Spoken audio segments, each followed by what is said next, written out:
What's fucking happening, guys? Welcome to Sofa City Sounds. I'm your local musical shit show, and these three guys pulled me out of retirement. So please introduce yourselves. Hi guys, my name is Kels, and I'm the vocalist in As Seasons Change. And thanks for having me. How's it going? I'm Corey, the vocalist of Erase. And I'm just here hanging out. What up, everybody? Pops from Devils by Definition, Windsor, Ontario. Yeah. What's up, I'm so Windsor? fucking excited to have the three of you. So this is the first time we've ever done this.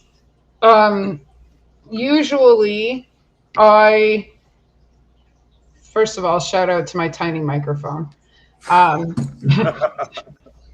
Right?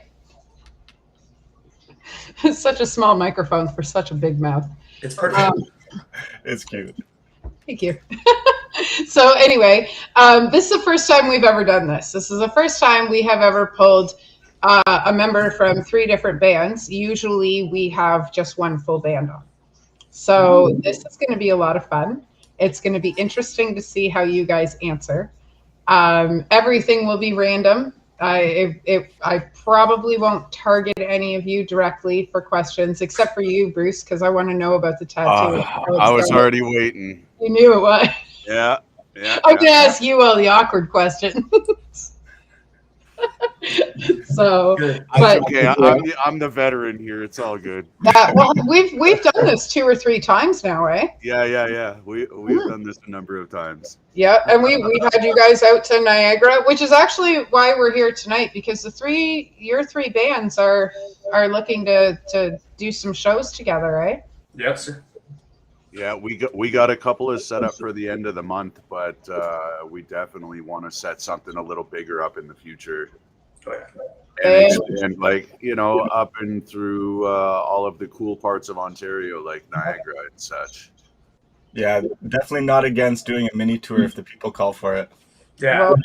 Well, we're pretty good at kicking off mini tours. The Road to Arby's tour started here in St. Catharines a couple of years ago. I remember that. Yeah, and then it turned into like all kinds of wild shit, including the Arby's Army. I helped cause all that shit. I love that. And I didn't remember all the crazy photos. Yeah, like, Yeah, what was the one Arby's? Didn't you guys have like 50 people in it or something silly? I never made it out, but I think one of them, there was like 77 people or something total. Yeah, it was went a out. wild amount of Yeah, movement that showed up that's at the Arby's. same Arby's. Yeah, and they were just showing up at random Arby's, just to sitting out and Yeah, Love dude. that. Is that the Canadian equivalent of what the fuck's up, Denny's? Yeah, that's what Yeah, I was like saying. exactly what it was. Canada. That's exactly what it was. Okay, so before we go any further, my best friend and one of Bruce's best friends has just popped into the chat. Miles, what's happening, buddy? Oh, what's up, Miles? My bestie, Duder, one of my favorites. I have to thank him personally and publicly for Maxine. Miles found me a stand-up mixer, and that's why I keep making all kinds of wild things. Ooh. So Miles is one of the single-handedly greatest humans on the entirety of Earth. absolutely. I stand on that. Shout out Miles. Yeah. I 100% will die on that hill with you. If you ever play Toronto, he will be there taking pictures of you, and that is a fucking guarantee. Let's go. Yeah. Miles. Miles is single-handedly capturing every single amazing moment we all go through, one picture at a time. That's Like fantastic. 200 to 300 shows a year this guy sees. Wow. Oh yeah, last year it was 30 Miles. You got to pop in here and tell us 301. Oh, Miles says he was at the Burlington Arby's Army. The staff were pretty shaken by the volume of people that showed up. I don't know if it was 77, but it was a lot. That's Yeah, fuck yeah. That's fantastic. everybody's ordering curly fries. Hi, Jordan. Jordan from Stuck in Neutral, as well as a few other projects, is here. 186. That's almost one away from murder. I'm glad somebody caught that. I always age myself when I say stuff like that. You know I got you. And now the song's stuck in my head. I couldn't save you there. So how did the three of you meet and come together and decide that your bands were going to tour together? Bruce. Yeah, definitely Bruce. Yeah, Bruce.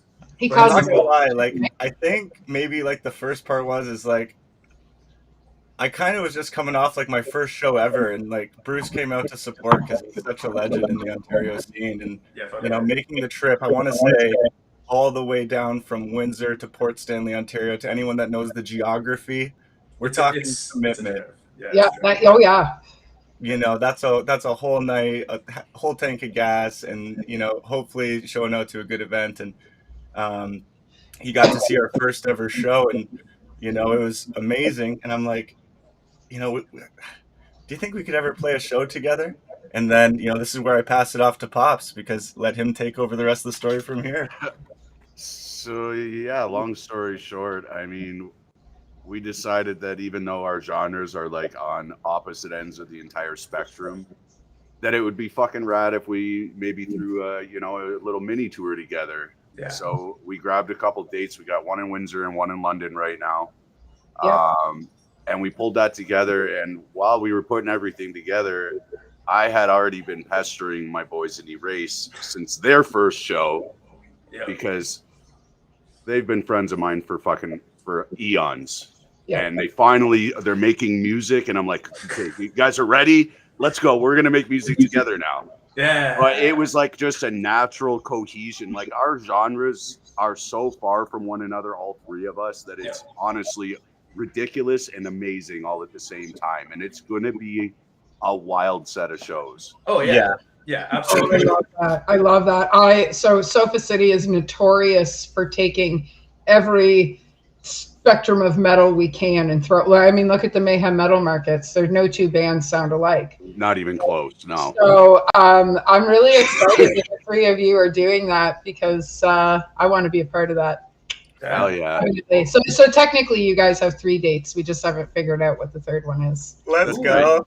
Yeah, sweet. Can we do like a 3-way high five where we all touch hands in the chat? Yeah. Do that. All right, everybody touch hands. There we go. Yeah. Yeah. Yeah, let's go. I love it. Huge. That's awesome. That's pretty sweet. How many numbers can we be in 3, 2, 1? Yeah.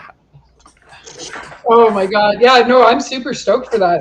Yeah, it's gonna be. That's awesome. So what do you guys all classify your genres of music? Because I did a little bit of reading, but when we do these interviews, I don't script them. I don't write down questions or anything I want to talk about or anything like that. This way, it's a surprise for all of us when we chat. Are we starting top and going on the way down? Yeah, top to bottom, baby. Let's go. All right. So with As Seasons Change, we realize that like music comes in like a lot of different genres. So we're focusing primarily on like pop punk meets a variety of different emotions. So sometimes we go a little bit more metal. Sometimes we dial it back into a little bit more pop. Sometimes we're a little bit stormier and you know, reach that emo. But at the end of the day, it's a conglomerate of music that inspired us from early 2000s by some amazing bands. Nice. So for Erase, we've just kind of, our genres kind of changed a little bit since 2020. And now I just kind of classify us as metalcore plus, because we have a lot of like, especially with our new stuff, like the new song we got coming out, there's some doll elements, there's some gent elements, all kinds of shit. And we just, honestly, our goal is just to make music that we like. Like every single time we're in practice, it's just, do we like this? Yes. Let's keep going. If not, scrap it. Write something else. That's the So way. yeah, it's more of a passion project than it is like a label. So I just metalcore, easy peasy. Cool. Yeah, that's more than fair. As for Devils, I mean, I know a lot of you guys already know what we sound like, but you take some Pantera, some Lamb of God, some Machine Head, maybe. You make them have like metal fuck baby, and you kind of have Devils by definition. Hell yeah. With like, you know, a touch of Cradle of Filth, a little touch of Behemoth here and there. You know, we like to make heavy music for heavy-minded people. That's awesome. I like that. Nice. I like that. That's fantastic. Yeah. Fuck, I don't know what else to ask you guys. What are you drinking? Coffee. Definitely coffee. Me too. Coming off that 9 to 5, wanting to keep it going, keep that energy high for you this can't awesome event. You can't see my can because it's blue, and my green screen is digital, so it's blue. But I'm drinking the newest flavor of Monster Energy. It's Ooh, is it good? Ultra Blue Hawaiian, and it is fucking god tier. Is it? Yeah. Ooh. It is so good, dude. I bought 3 today, and this is my 3rd one. Is that? I saw Simon. Simon posted something on Facebook. Yes, yeah. Simon turned me on to him. We were at work today, and he was like, "Hey, are you going to the store?" Like, "Yep." Yeah. Shout out fucking Simon, dude. That guy's sick. He's fucking awesome, man. That guy's sick. Yeah, he is. He's a great human. One thing that we could talk about is that Devils has had a huge year of releases so far, which has been incredible. So happy for them. Shout out Angel Warfare, I believe, is the latest release. Yeah. How many views in total? Okay, so last I looked, Devil's Night was about 180,000, somewhere in that neighborhood. Let's go. Oh, And That's sick.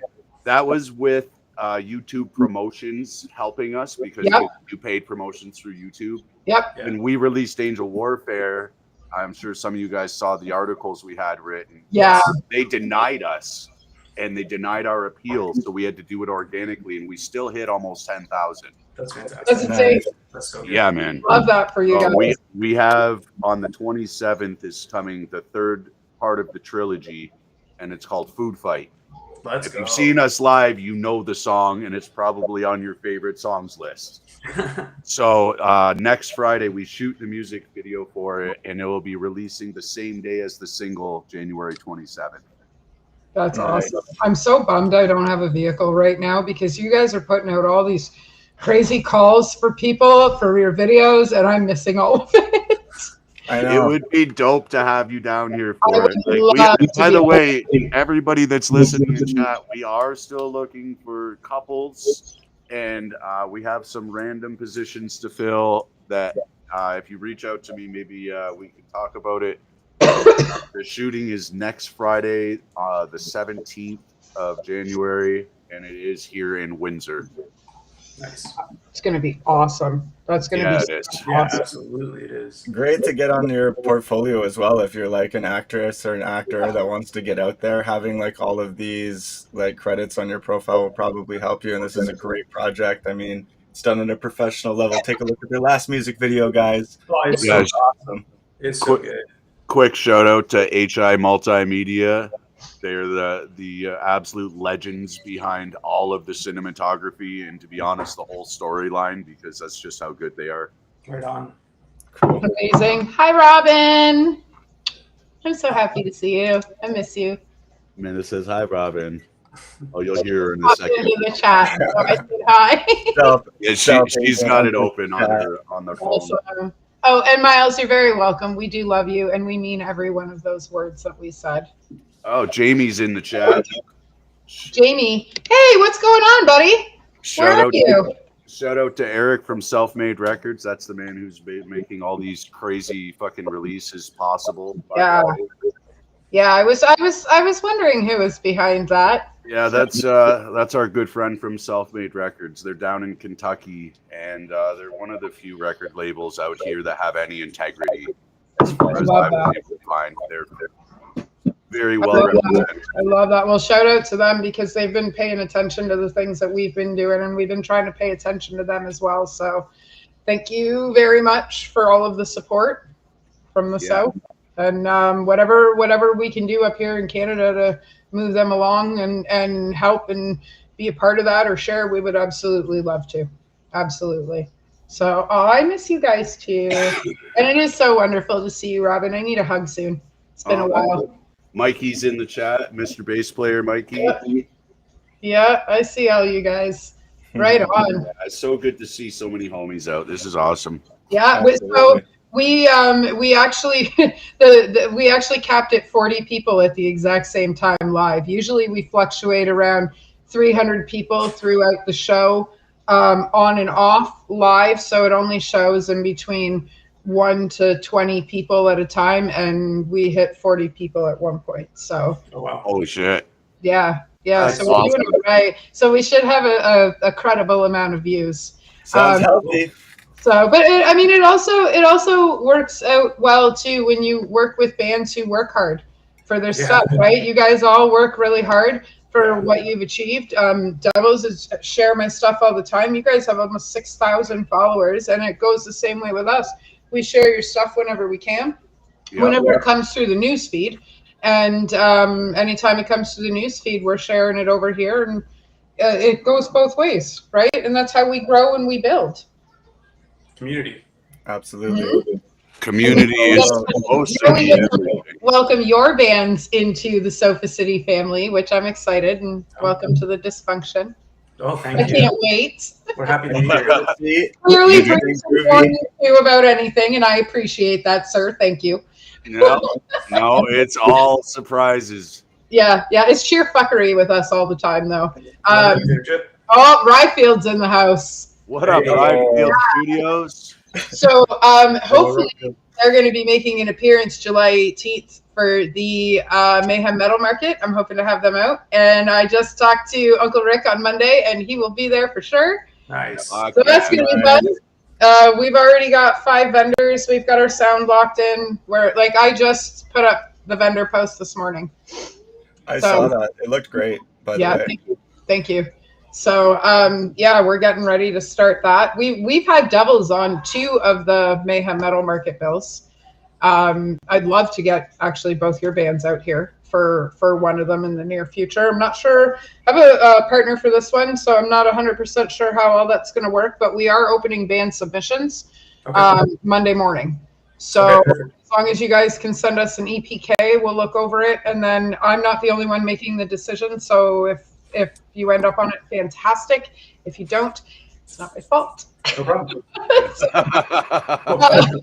I'll message you after the show about that. Yeah, absolutely. And then, we're always throwing shows and parties. We're keeping it a little bit low key in between February 21st and June 5th, 6th, and 7th because we are vendors for Comic-Con this year. Wow. Yeah, dude. So, come take a ride. We did Frightmare. We did Frightmare at the Falls, and we did fantastic. It was so fun. I got to hang out with Bill Mosley from Devil's Rejects, and I gave him a whole bunch of Sofa City stickers. That's pretty sweet. That's so awesome, dude. That's pretty sweet. But the reason that I'm bringing this up is because when I do these events, I bring a whole bunch of local bands merchandise with me. And I display it all and sell it, and stickers, whatever you guys want, whatever you guys can send me or you can get me before June 5th, 6th, and 7th. I would like to bring it as merchandise with me to... I'm going to open up a notepad file. Yep, that's a good idea. Especially when you're talking to me. Speaking of your merchandise, that jacket that I purchased from you, I have easily been complimented on that jacket well over 100 times since I got it. Thank you. I made that in this room. This one right here. Yeah. I was talking to Amanda, but also your jacket I get complimented on every time I wear it. Oh. Amanda made me. There we go. It's a custom ready to dye zip up lumberjack. It's a fucking badass over jacket. It's a sheep wool Sherpa hoodie. Yes. Whoa. Oh, dude, it's so It's nerdy. way cooler than a windbreaker. Yeah. Okay. Yeah, The windbreaker is the nicest windbreaker I own, though, by far. Fuck the I'm windbreaker. looking That's forward Sherpa, to dude. seeing that. Sherpa's way better than fucking polyester or whatever. Well, here's the thing: if you guys send me merch or I end up getting merch from you for Comic-Con, usually what I suggest is if you guys can do it, send me one extra T-shirt, and I will upcycle it into some other piece of clothing. Sure. The Ready to Die vests, they flew off the shelf. I made 3 of them, and then I made your jacket, and all 3 of them in your jacket were gone as quickly as I had your jacket posted for 5 minutes, and you were like, bro, I got angry messages from people that were like, I can't believe you were on it that fucking fast. Yeah. I wanted that. Like, nah, man, that's mine. Sorry. yeah, that was fun. I sent the money immediately. Sorry. Yeah, like didn't message me. He messaged me. He was like, check your bank account. Sold. Yeah, that's all fun, man. Yeah, We don't so around in this camp. no, not at all. So I'm really happy about that. I'm really happy that you get lots of compliments. When you first mentioned it, I froze, so I wasn't able to be like, that's wonderful. I love it so much, dude. Yeah, that's fantastic.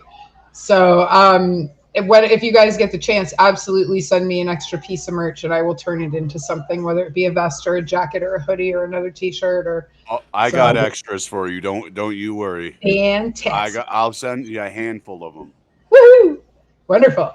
So we're just about to get our first set of merch made. The thing is like we're trying to, as a new band, obviously we all know, like when you're in your first little bit, your first couple of shows, everything. It's not about the money. It's about this being heard and about being seen. And part of that is like now that you've got a taste of that excitement and giving the people hopefully that good experience that they were looking for out of the show. They want to take a piece of you home, and they're coming up to you and they're saying, hey, do you have a t-shirt? Do you have this? And as of yet, we haven't had the opportunity to really give our following anything. So when we do, I will say that we are definitely making stuff in January. So hopefully we'll have something awesome for you, and you'll be one of the first people to get a piece. Yay! Thank you. That's amazing. Special privileges.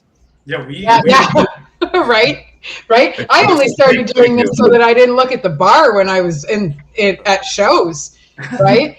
Like there's many reasons this started, but I wanted to have a social life when I got sober, and that's pretty much how Sofa City started.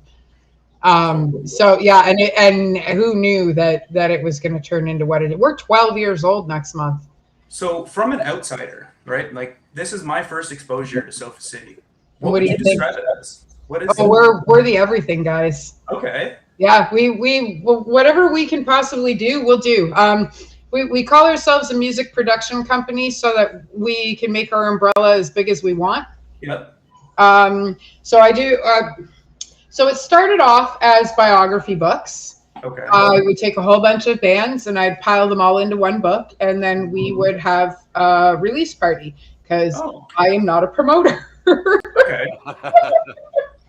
I am not a promoter. Okay. So we did that, and then we released the second book, and COVID hit. So when COVID hit, I met TJ from the Boneyard, and he came down here. He was supposed to interview me, and we ended up turning our first interview into a new podcast called The Savage Circle. Okay. We had never met up until that morning, and he showed up at my house, and we were like, we can't do an interview. Like, we have to actually work together. And we did about 600 interviews together in the first 2 or 3 years of COVID. Wow. And the first 2 or 3 years that we worked together. Shout out to TJ Palmer from the Boneyard. I would not have as many interviews under my belt as I do without him. He was the cause of the chaos for this. So we released the second book. That's fantastic. Self-made. Thank you. Yes, I would love to talk to more of your bands. So it turned into this, and we released the second book. We had to cancel the party because of COVID. Still sold the book out. I think I have maybe 7 copies left. And then volume 3 happened, and our release party was Cryophilic, Eaten by Sharks, Temple of Night, and Dawn Valley. And that just exploded into the chaos and fuckery that we are now.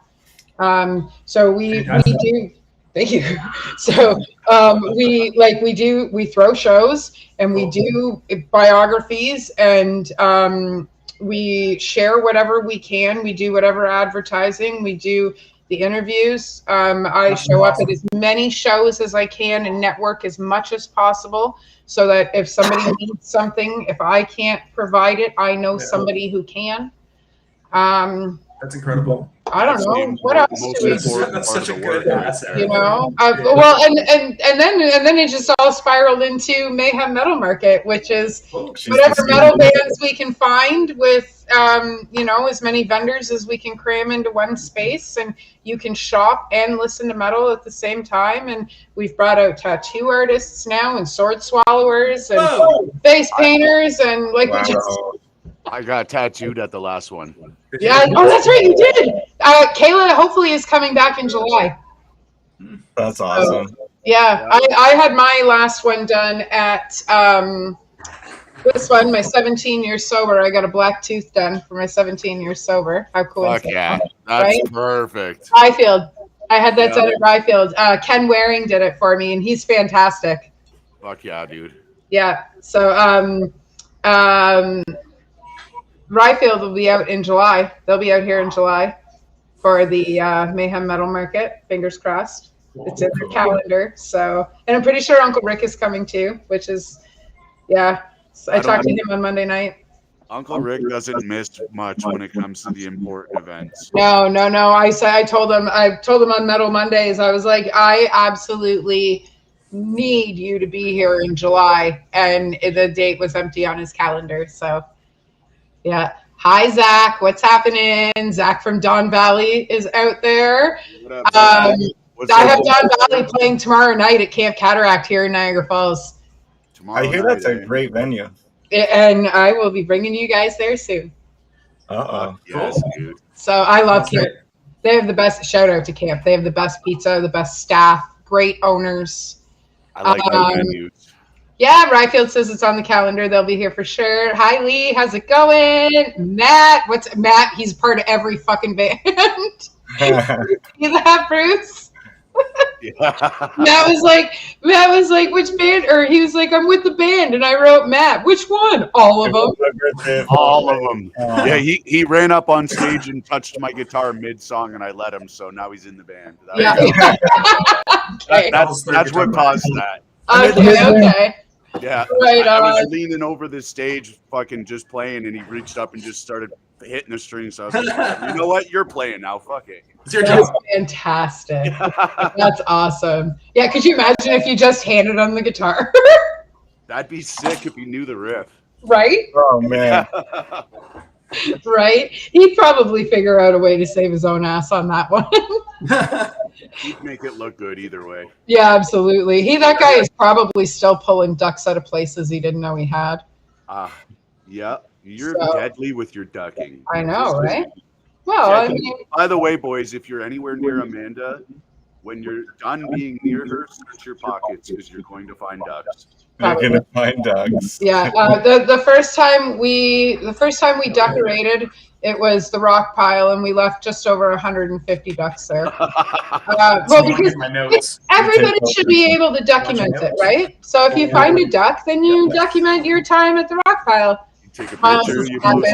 Matt's laughing. Yeah, that's right. You know, that's it. You make sure. Miles, he feeds my duck fuckery so bad. He handed me 2 bags of 100 ducks on Saturday night at Walter's Memorial, and I only came home with about 40 ducks. But I also showed up with 200 of my own. Oh my good God! So, Ryfield says we found ducks for weeks. Did you guys check the tops of all of your cupboards inside your house? Just saying. It's like that, eh? Mac, what's happening? Mac Pollock from Kylick. What's happening, buddy? What up, Mac? So yeah, it's see, and this is why we don't script the show, because it just always turns into conversation and fuckery, and we never talk about the things we're supposed to. That's perfect. Right? But I mean, it gives people the opportunity to actually see the human side of musicians. Yeah. And we appreciate every duck you gave me, Miles. Everybody does. Probably except for the people that clean up the rock pile. They probably hate me secretly. No, I bet you they have a collection, and Oh, they're they just do. slowly putting them in your purse or something like that every time you come in. I second that. Like some of them, Okay. some of them are excited because it's going to be a duck hunt, right? And then there's Yeah. others that look at me and they just roll their eyes because they know it's going to be a huge mess by the end of the night. That's amazing. It's, you know what? It's a little spice of life. You know what I mean? You can't Well, and Yeah. can't take life too seriously. I'm pretty spicy. I'm pretty spicy. So, no, but I mean, it is what it is, right? We live every day and we only die once. Unless you're me, then you die twice. So we might as well live every day, That's it. right? Yeah.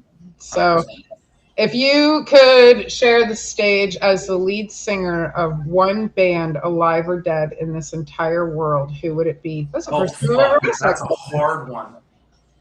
You're welcome. Only one? Mm-hmm. I know who mine would Performance be. have to be good. No, Oh, okay, it's a hypothetical. perfect. Winston McCall, Parkway Drive. Ooh, that's a good one. 100%. It's either him or Randy, and I feel like Randy would be the answer everybody's fucking expecting out of me. Honestly, I killed the prom queen. Ooh, Hell yeah, brother. Yeah, it's been a long That's time. OG days. Yeah, Bro, hell yes. I still have that album with all my Parkway Drive albums. yeah, those guys fucking smacked. Yes, sir. They were like instrumental to me as a child. Like just, oof. Oh my god. I like it.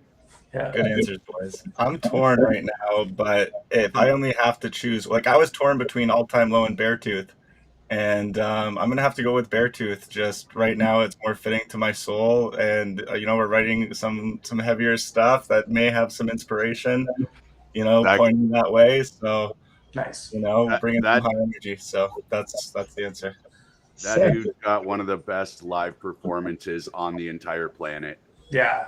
Like, was Yeah. not ready for that when I saw them. Fun fact: Pops and I were at the same show this summer and didn't even see each other.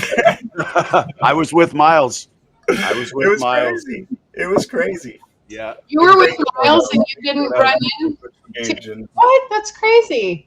I didn't see anybody somehow, and Miles saw everybody. What So- show were you at? The Parkway Loud. Drive Kill Switch. I didn't go to that show. Yeah. I didn't go to Dude. that show. If I had, it's like $60. It was insane. yeah, I bet. Really? Wild. I was supposed to go to the Falling in Reverse show, but Slaughter to Prevail canceled, so I gave away my ticket. Yep. That's I was like, fuck it, I'm not going. I wasn't going for fucking Falling in Reverse. I can't even say it because they're Come not on. even. No love for Ronnie. No, I mean, like, sure, it's not that they're not great. Like, I mean, they're good. They're just not. But Slaughter to Prevail is pretty Yeah. good too. Like, pig squeals make me weak in the knees. There That's you all go. I gotta say. Yeah, about that. yeah. Have you guys ever listened to like, I know Bruce, because like, have you guys ever listened to Catastrophic Hemorrhage? Oh my god. They're one of the fucking heaviest, grittiest, guttural, pig snarly. They're my favorite. They're my favorite, and they're my friends. That's what I love about them. I'm all about it. Oh yeah. I'm totally into that. So the heavier, the grittier, the more obscure. Give it to me. Yes. And they're great humans on top of it. They That's are. awesome. They are. Oh, and Fucking dudes. That's And good. Callum's coming back to do sound for us. Fingers crossed in July. He's the only answer for that job. I know. That, right? Yeah. Well, you can thank Ryfield for that. Because Love you, Ryfield. right, because they were like, hey, like, we're doing this party, and then I showed up to the party the first year, and now I'm the guy that takes all your money. So if you don't want me in your pockets during the Ryfield Festival, don't come near me. Don't go near her. She's taking your fucking cat. I will. Yeah. I made so some guy, like, I walked over and I was like, we got two choices. You can just give me your money, or I can make it real awkward and try and go in your pockets. He goes, and what if I choose B? And I tried to go in his pocket and he didn't like me for the rest of the day. Well, I took that as permission. because he kept pulling. I cups mean, out of that his sounds pocket. like consent.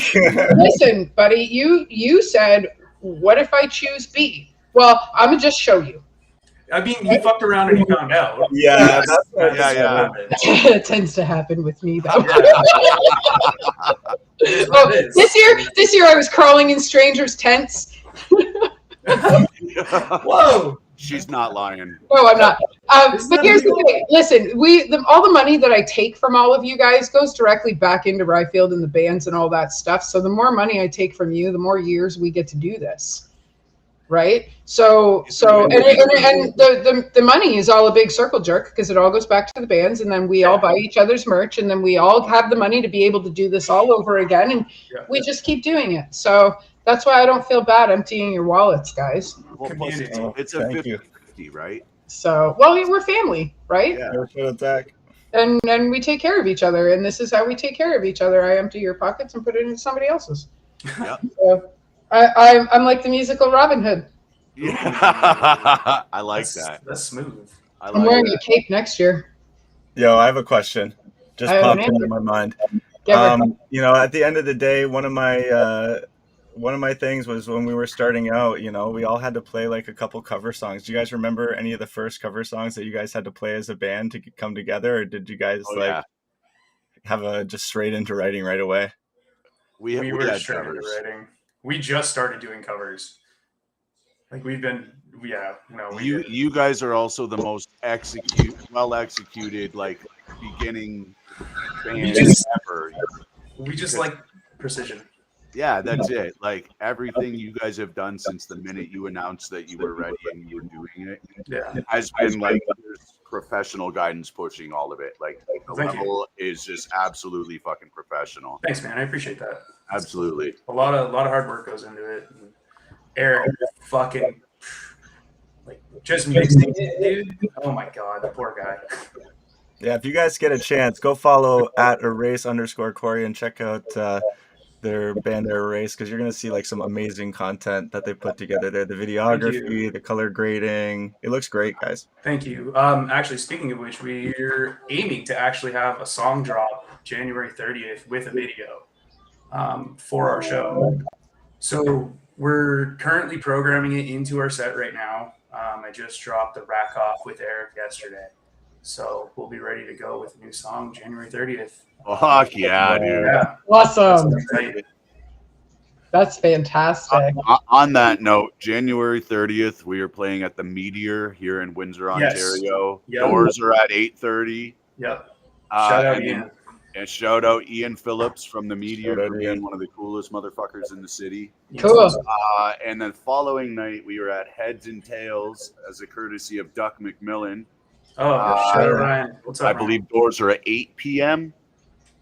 Yes, sir. Doors Yes, are gonna be at doors- 8. Doors are at 8 p.m. Yep. And that is on Dundas, I want to say, in London. You are correct. Yes.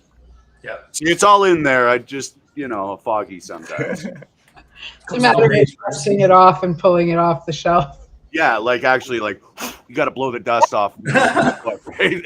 But the book's still in there. Yeah. I knew you were talking about a library. Yeah. Oh, you know how my brain works because yours does the same. Yeah, absolutely. I'm totally unmedicated. Oh my god. I am. I know it. When I was 39 years old, I was diagnosed with severe ADHD. Oh, let's go. Same. Yeah, and I'm 43 years old, and they still haven't been able to put medication into me. And somehow my bills are still paid, and both my kids are in one piece. Then Whoa. you're winning. Let's go. Yeah. I feel that. And I'm like, maybe. Well, Maybe it's a time. Maybe another year. well, like I don't know. I did a lot of reading about the meds and stuff like that, and just I've been clean for 25 years, and something synthetic meth, like here, do meth to calm down. You know what? I would rather just put my kidneys through hell and drink coffee. Yep. Yeah. I mean, I'm a 4-time heart attack champion. I don't need meth. Shit, champion, nice. Yeah. Well, I mean, it's either that or I could be like, oh, I've had 4 heart attacks. No, I've You know made what? one of them. I love the outlook.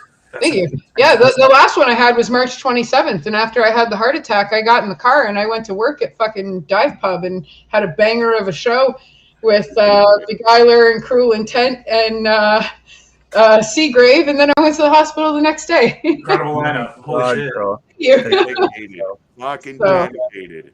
Well, to be fair, I didn't know about the fourth heart attack. I You know, don't know. I thought I had a stomach ache and a panic attack, so I just took a Tylenol and went to work. Yeah. And I have to credit Alex Prouton for pretty much saving my life, because he didn't know what to do when I thought I was having a heart attack, so he started making jokes.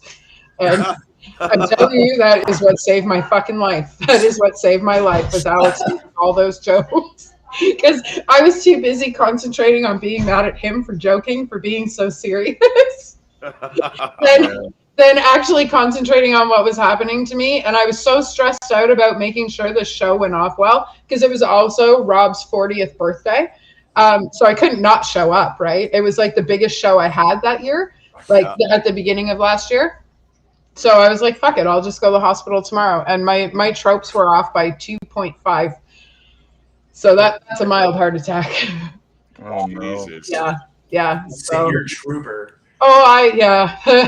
you'd be surprised what I've been through. That's good. That's why I live my life the way I do, and that's why we have Sofa City going full time, because we understand how valuable life and doing this is. Yeah, I was just gonna say the same thing. Yeah. Corporate does not give a fuck about whether or not we succeed or we fail.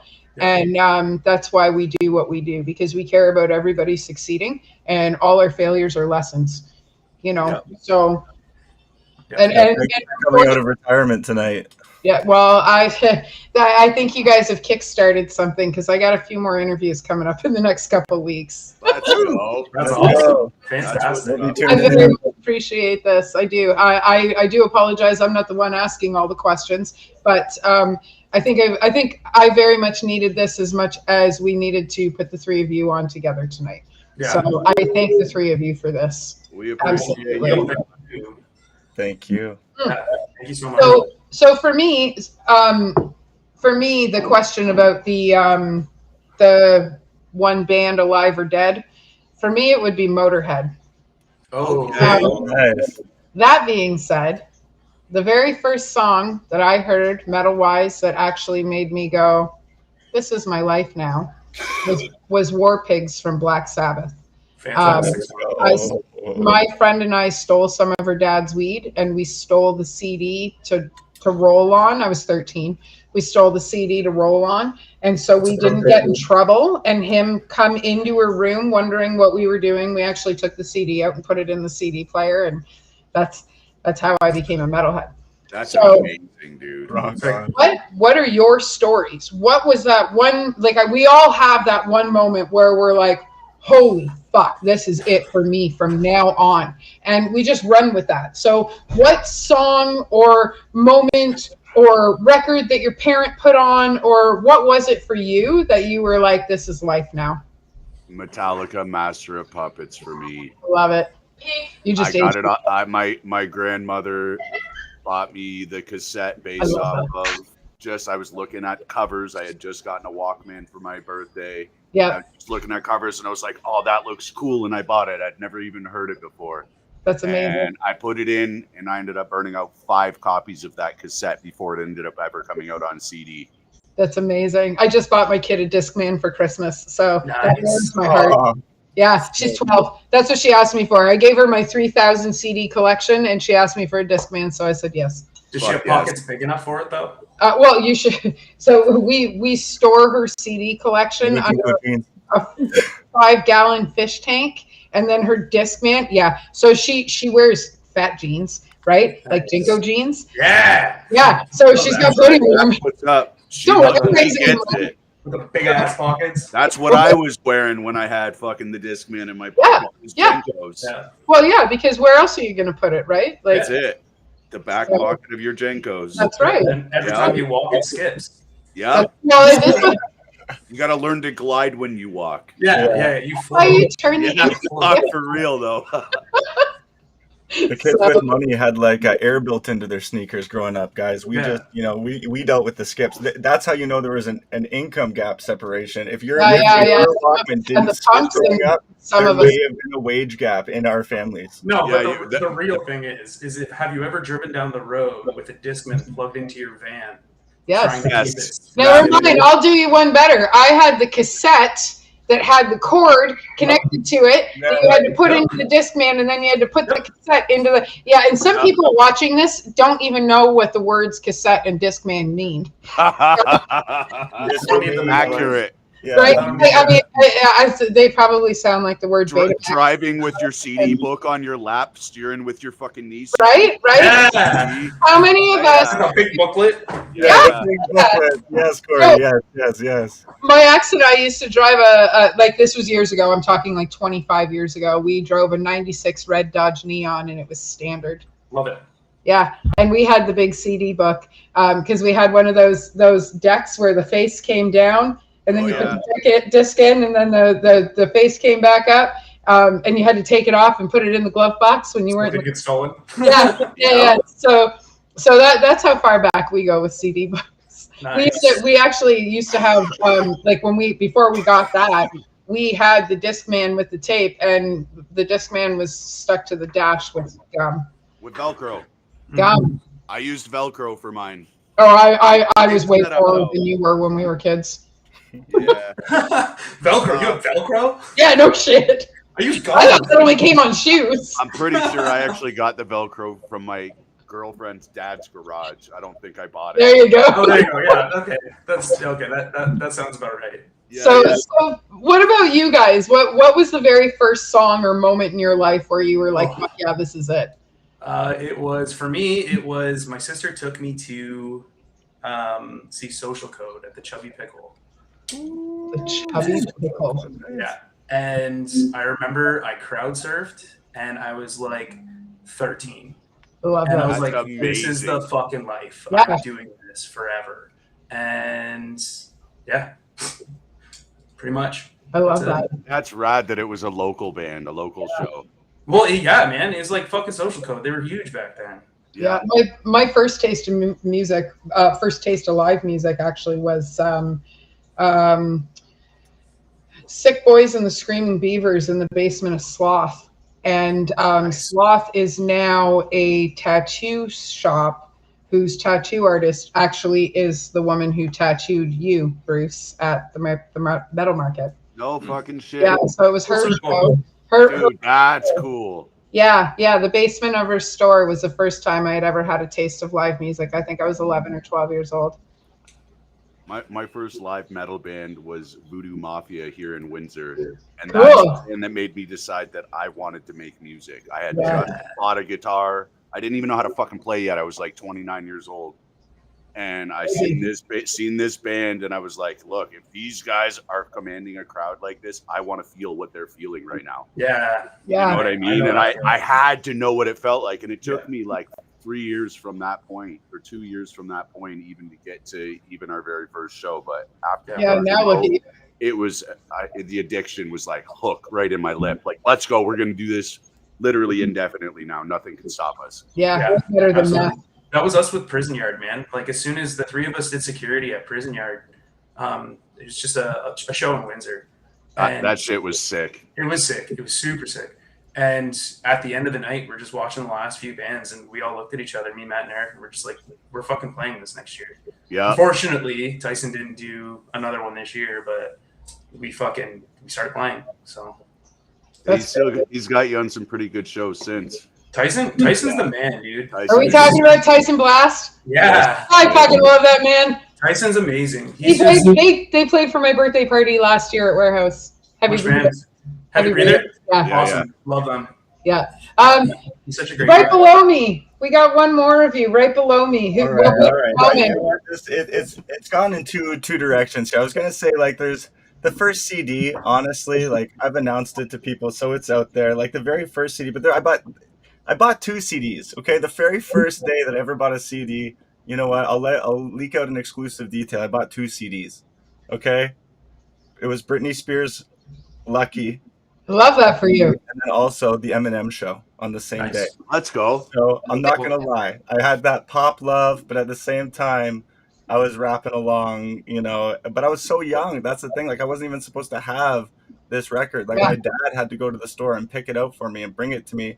And like, you know, big shout out, Dad, to let me listen to that. And Dad's go a back legend. Sir. So That's awesome. If it makes you feel any better, I've seen Backstreet Boys live front row 3 times. Whoa.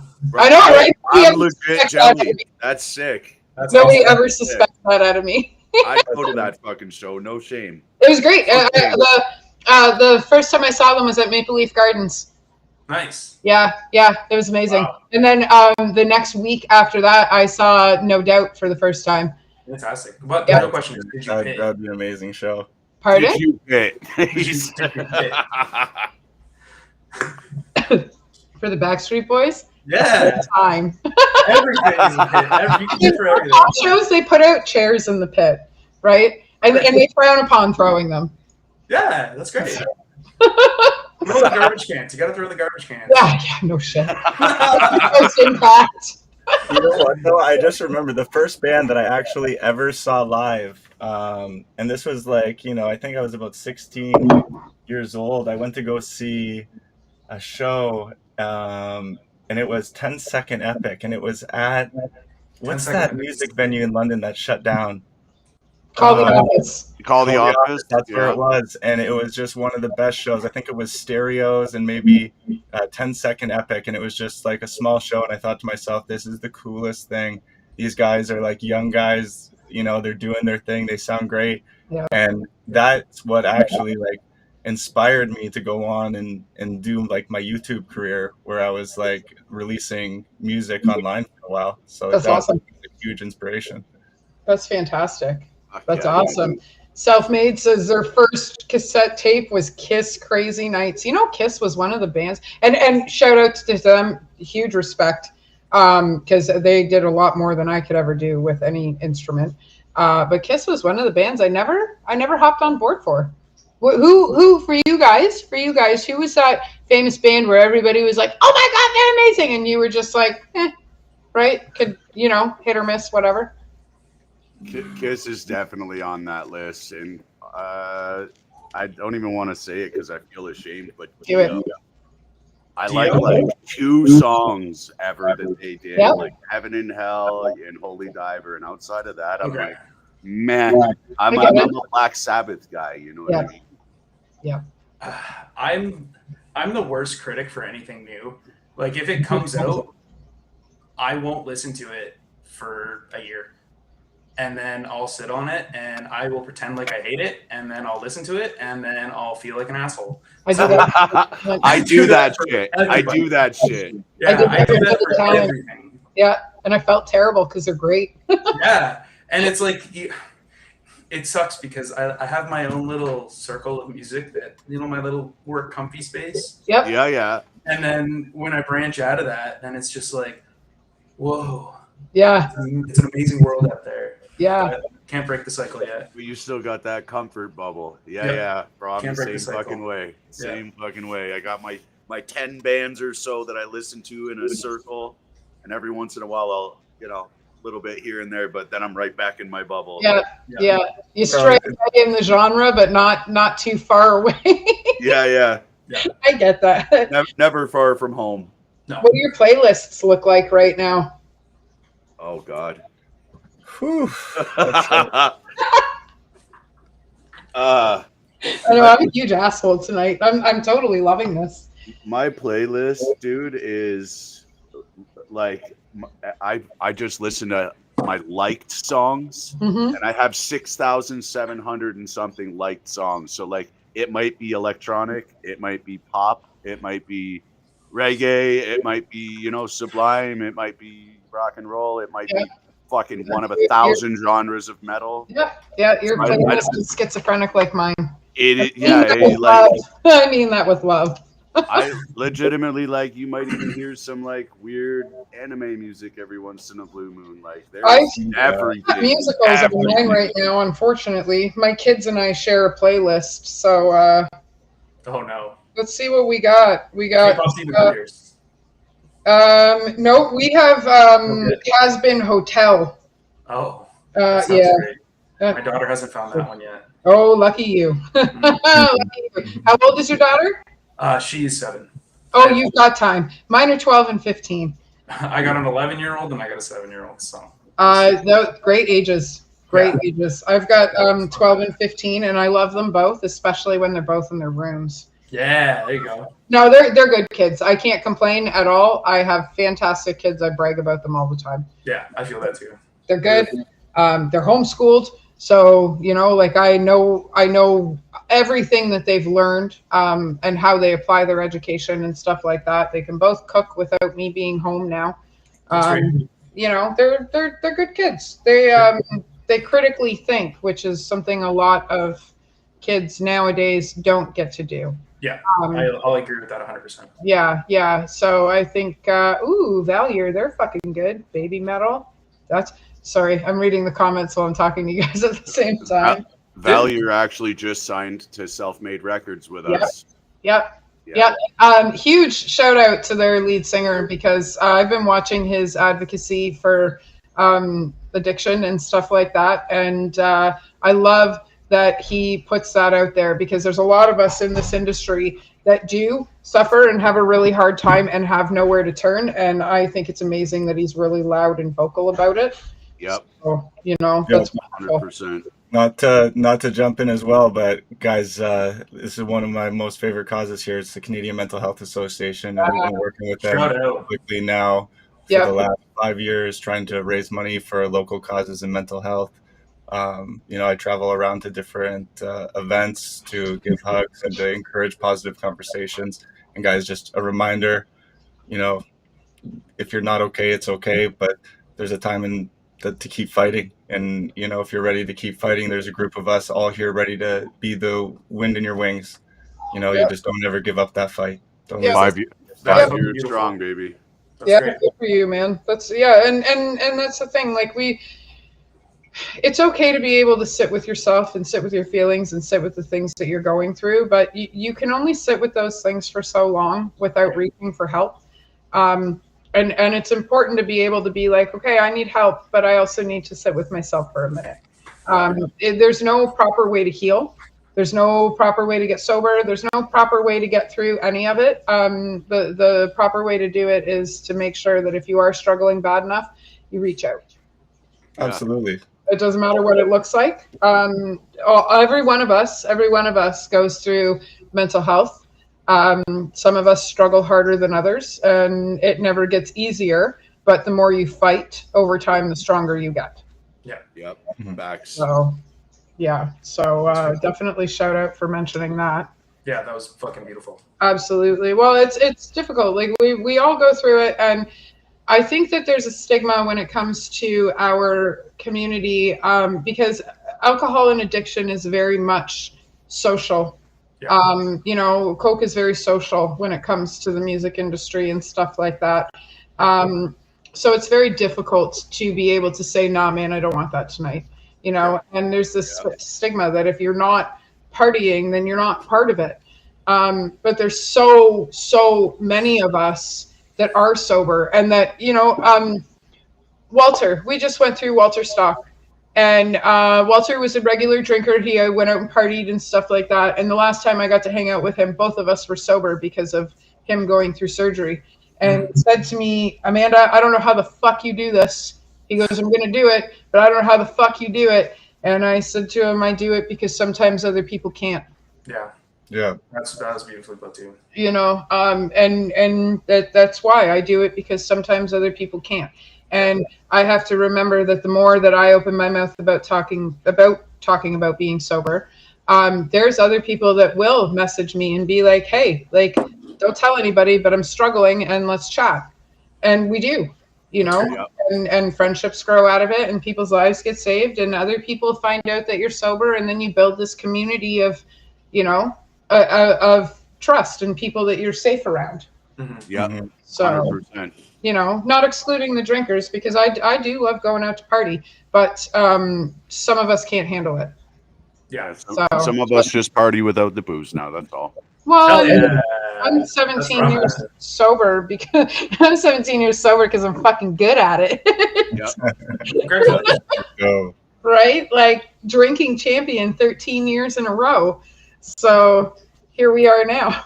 Yeah, I'm not gonna lie, like what you were saying there, it kind of like hit home because I know, like, you know, part of my experience is, you know, having those really, you know, relatable, not great times with your relationship with, you know, certain things. And at the end of the day, you know, it takes a lot to get through it, but it does. It's a variety of it is feeling the social aspect, you know, getting to the other side and like seeking the support is like a mental game in itself, you know. So if you're still going through it at home, you know, reach out for help. Like, you know, we got some amazing people that will help you. Reach out to one of us. Heck, I mean, like, absolutely, our DMs are open. You know, my inbox is always open, and I make that a thing regularly to let people know that. I actually was on live on TikTok this morning, and that was how I started the conversation. So, you know, we should be doing that more often. We should be having these conversations more often and stuff like that. So I'm glad that we actually took the time to stop every other conversation and actually talk about how we're all affected by it. I know for me, PTSD, anxiety, you know, panic, stuff like that. ADHD very much encompasses all of that. So for me, it's very real. I put it on the table because sometimes it does get in the way of work or relationships or whatever. And it's like, well, guys, this is it for me. Like, this is where I'm at. And I'm 43 years old. So you're going to have to bear with, almost 43. So you're going to have to bear with me while I heal. You're only human. Well, I mean, some of us. Wow. Some of us. I meant you specifically, my dear. I don't know, man. I've died a few times. The universe has shot at me a few times. So we'll see. Amen to that. Like I have typo negative blood, and from what I've heard, they can't trace our bloodline back, so I might actually be alien. Perfect. I also have the same blood type. That's very funny. Great. So does my mom. That means you guys can save me. Oh, Bruce, we should talk after the show. We can talk. Can I store some pints? We can figure something out for sure. Absolutely. I know everybody's probably like, what the fuck are they talking about? I have a blood disorder called TTP, and I need other people's blood to stay alive when I get sick. My last round was 303 blood transfusions. Holy fucking shit. Which means I in 19 days, which means I had the potential of having 303 other people's blood in my body. Yeah. Wow. So I like hot sauce. Wild. I like hot sauce. I like hot sauce. And when I get bitten, right, and when I get bitten by mosquitoes, I don't get itchy. That's a fucking superpower. Yeah. Whoa. Yeah. So just to add some context on why I'm trying to take Bruce's blood. Is that the future? It was actually, I was actually, like, everybody else probably thought I was a little whacked out, but I was actually being serious. I do want to store your blood. I just broke my chair. That's great. Oh shit. So I have this thing called thrombotic thrombocytopenic purpura. Say that 5 times fast. I will. I don't even know what the fuck you just said to me. Yeah, I can't write that down. So I've actually had 1,727 blood tests in my life. Wow. And what happens is my blood clots into my veins in tiny little blood clots, and then that blood clot turns into internal bleeding, and then that turns into organ failure. Oh, fuck, dude. Yeah. So, hi, I have brain damage, but me too, man. Now that I've made it completely awkward, I know, right? So, but yeah, so that's yes, I am absolutely a vampire, Miles. You know, I am. Yeah, I would absolutely love to have that discussion with you anytime. Message me and let's fucking talk. Yeah, sobriety absolutely saved me too. Just going through the comments again, guys. But yeah, so that I was actually being serious about storing Bruce's blood. Because I want to make sure that whoever I'm getting my blood from, I know what's in it. Lots of copious amounts of marijuana. Yeah. Yeah. You know what? You might actually get a free blood. right? Fine. They actually get a common free bus. Oh my god, that's You funny. get Well, I concentrate. smoke a but- lot of pot, so Well, there's competition. Jen, what's going on? There's another one of us in the sober crew, Jen Bradbury. She's been sober 10 years. Hello. Congratulations. So yeah, what a fantastic conversation. I am so happy that we got to do this tonight. Me too. It's This been is awesome. wonderful. I think sometimes we need this more than we think we do. You know, and we all, I'll call you tomorrow. I'll call you tomorrow. I'll call you tomorrow. No, how's it going, guys? I'm here now. Genuine human connection is lost on this generation. absolutely. We need to bring it back. I agree. And stuff like this helps humanize things. Yeah. You know what I Absolutely. mean? It uses that digital element that sometimes that we shy away from, and it brings us one step closer. Like today, for example, is like one of those amazing times where I'm in St. Thomas, Ontario. Pops is in Windsor. Race, you are where I'm in exactly? In Yeah, Windsor. of course. as well, you know, and then Sofa City is like we're all in such far differences. We're in Like, Niagara Falls. like there's no way this would have been possible, but you No. know, we found a way through it, and that's awesome. Yep. It's Yeah. fucking cool as shit, man. This is what technology is supposed to be used for. Yeah. Yes. So this is what it's supposed to be used for. And I do enjoy doing this. I thank you guys very much for opening up a new way of doing things when it comes to the interviews. Because like I've mentioned a couple of times throughout the interview, this is the first time that we've actually taken taken musicians from different bands and from different genres and thrown everybody out together to see how it goes, right? And I couldn't have done it with 3 better people. This was perfect. I'm so Thank you. excited that we got to do this. So Yeah, my friend. yeah. Awesome. So what else can we talk about? What's your favorite dinosaur, guys? Ooh, Stegosaurus. Ooh, that's a good one. Mine's Triceratops. Fantastic. That's a fantastic dinosaur. I don't remember the name of it, but it's the T-Rex that has the spikes around its head. T-Rex I that has can't- the spikes around. Yeah, it's like a T-Rex, but they got spikes around their head and they fucking headbutt each other. Oh, That's I think I know unreal. what You know what? you're That's Land Before Time dinosaur. Petrie would know what you're talking about. talking about. Petrie would know what's up. Petrie knows what's up. Yeah, that movie was my first taste of childhood trauma. I was just talking about that today on the way home from work with my brother. I'm like, that and the scene from Neverending Story where Artax gets stuck in the mud. Boom. Like, that was Yeah. the beginning of my Yeah. PTSD. Wait, Yeah. what about fucking All Dogs Go to Heaven? Oh, Bro, why? Why did you even have to remind me? I gotta say it. Never I mind. gotta say it. Remember the movie The Last Unicorn? Yeah, Yeah, you want. Lion King. there's so much Lion King. drama. Yeah. I was 11 years old when Lion King came out. Damn I children's think I was movies. 12. Yeah, Yeah, 1994. You're only a year older than me. 1980. So no, I would have been 14. Yeah, because I'm 1983. Yeah. You're the last of the Gen X. I'm the first of the forgotten generations. 91. Yes. Yeah. Oh Did you shit. say 91? 91. 93. Nice. I was 10. So you came out the Ah, same year Jurassic Park did. It was a great year. Yeah, it was a great year, honestly. I don't remember that far back. I know that was pre-addiction. So- We were still rocking 007 on the fucking Nintendo 64. My Listen, Let's go. I'm busy trying to make my LA Gears light up in the hallway without making noise and getting in trouble for it at school. yeah, dude. Oh, I Yeah. remember them things.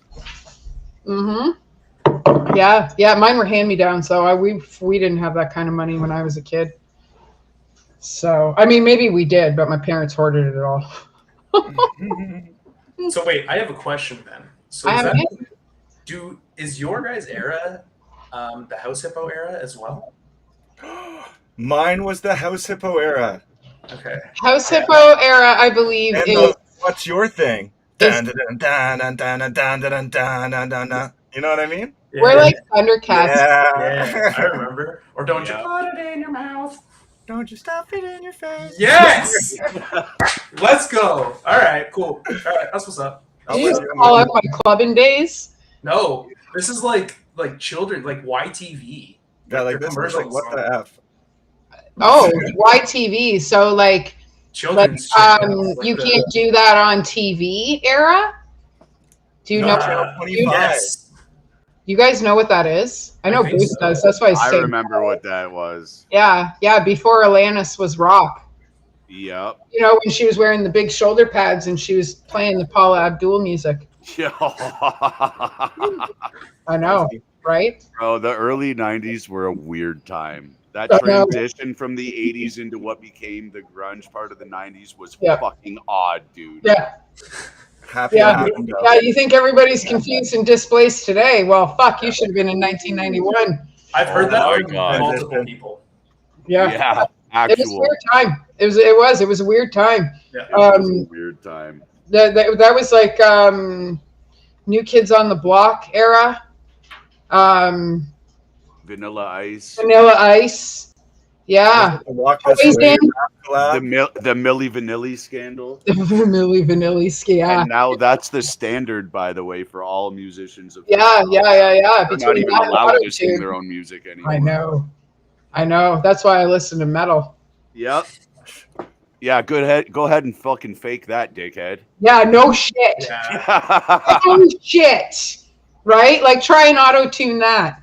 We'll see you on the other side, friend. Yeah. Right? Corey fucking knows. This man's a monster, by the way. Yeah. Just saying. Just Thank fucking you. wait. If you haven't listened to them yet, wait. You're not ready for this guy's. It's hard for me because I try not to listen to any new music. If I hear of a band, I'm like, I'm not going to listen to it until I go see them live.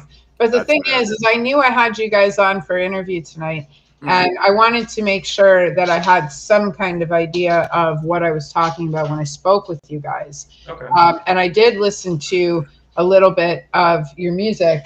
And well, I had to, like, and it's fucking great. All of it's great. Like all three of you are right on the ball when it comes to musical talent. You know, and I think that the way the industry goes when it goes from you know, the dive bars and the smaller local bands right up to the giant stadium bands, we're doing it wrong. We're making the wrong people famous. I mean, we've made some of the right people famous. Don't get me wrong. Will Ramos makes me change my socks every time I see him live. But when it comes to you know, a lot of that, I'm so glad you guys are finally cluing into what I just said. It took me a second, okay? I know. Fuck. But you know, like I think we're doing it wrong. I think some of the wrong people are famous. I don't know how some of these bands have not been on larger stages. I don't know how some of you have not crossed the border and stuff like that and made It's it so into. hard. I totally understand that. Financially, it's ridiculous to try and play in other countries. Being a It's Canadian, all money. Even okay, just for an example, even for a Canadian tour, bro, you're looking like $4,000 to $10,000 just to set it up and get everything in place On and the low get end. your vehicle and have fuel put aside and merch and blah blah blah. And that's just a tour, you know, like a couple of weeks or a month in your own country. yeah, You want to get into the States now, you're getting visas and they want proof of income and they want a cut of everything. Yeah. And so do the venues want a cut of You can't even everything. play for free. And the promoters want a cut. Yeah. Everybody wants a cut and there's no money in it. No. You're spending money and the return is so small most of the time that if you're not doing this as a passion project, you might as well fucking quit now. Yep. So, can you Yeah, guys well- maybe explain something to me? Now, I know I throw shows and stuff like that, but I gotta ask, where did it all start? Where venues decided that they deserved a cut of merch from the bands? Fuck I that. wish I could pinpoint it Post so I could go COVID. punch that guy in the fucking throat. And like, I when never do had we it. call out those venues? I agree. It was probably during COVID when people were allowing shows in certain venues with, you know, whatever. Do people do that in Ontario? I haven't heard of it here yet, Okay. yet, but we haven't played any bigger venues. Like I guarantee you play something like Summer of Loud as an opener or Mayhem or something like this. If you buy on, it's still going to be like that though. Yeah. I don't know, man. I understand both sides. I understand that the venue has to facilitate an area for you to sell merch, but if you're just going to a fucking bar and they're setting up a table for you, like, get out of here. How do you justify 20% for that? Exactly. Right? Like if you're giving me a fucking booth where I got like a gazebo and shit like that and a table and like it's a thing, I'll understand that. Sure.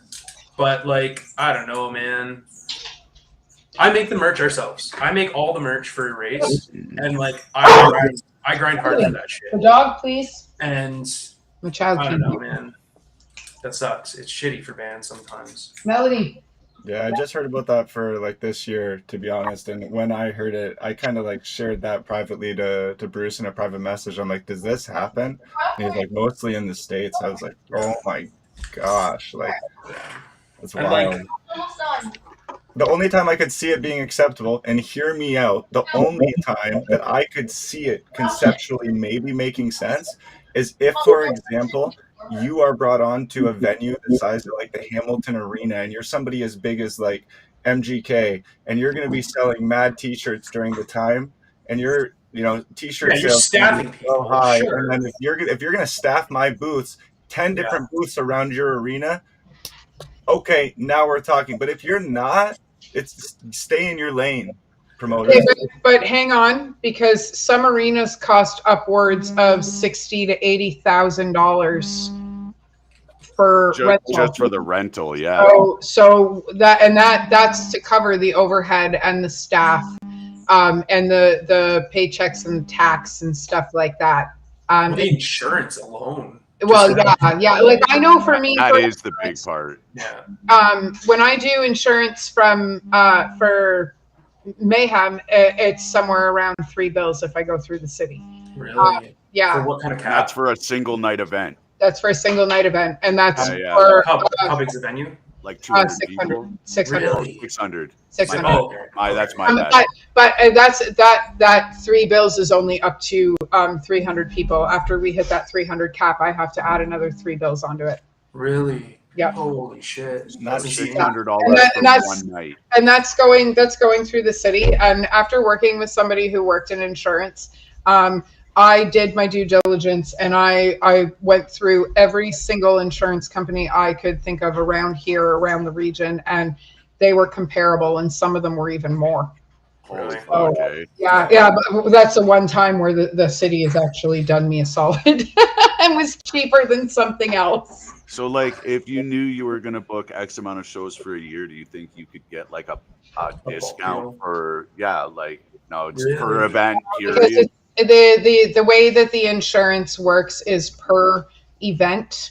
So if I rented the venue for 2 days, the insurance would be covered for the 2 days.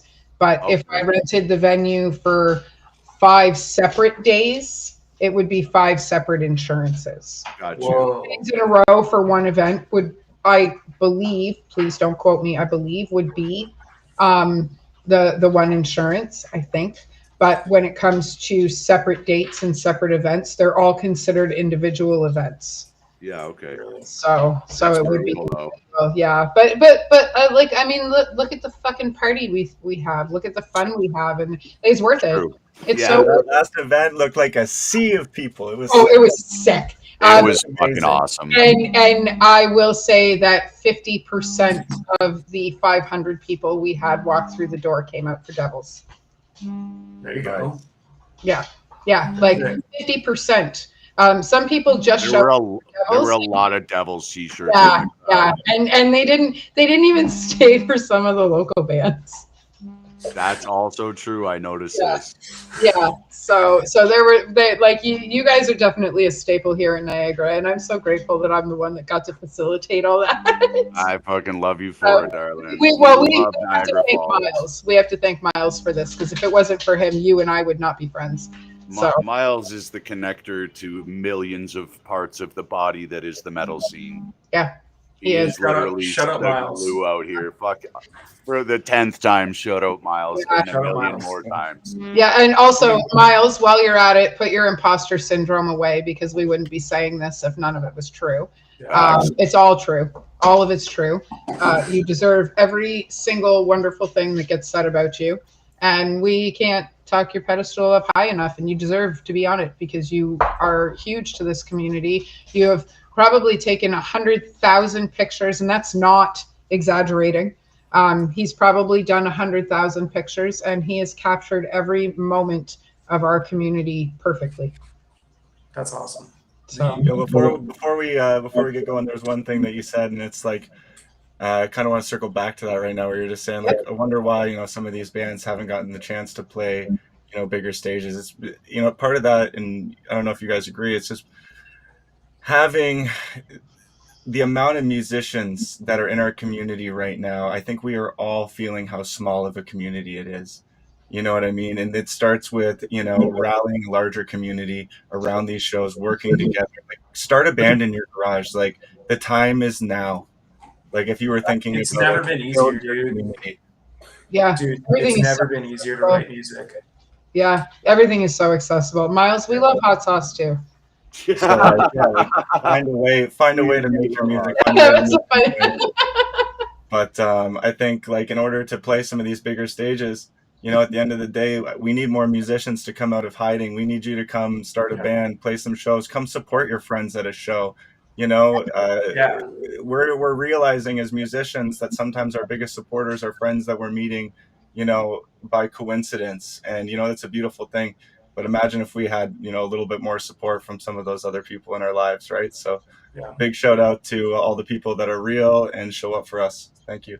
I actually have something to add to that exact subject. So on that note, Miles specifically mentioned our boys in Devil Witch are a part of a petition on what the hell is that called? Not GoFundMe, but I can't remember the name of the organization. But we have a petition going that the community is all sending signatures to help Devil Witch open up her Black Label Society in Toronto. Yes. That is a perfect example of how a community can come together to help a smaller band achieve a bigger goal, and that is the kinds of things that we can do for each other to get out there and get noticed, because it's happened before where people have put petitions together and bands have actually ended up on the bills. Yep. And our community is working right now, because as those words are coming out of your mouth, Change.org. There it is. both Miles and Antonio from Don Valley. I can't wait to see you tomorrow, dude. That kid is one hell of a fucking guitar player.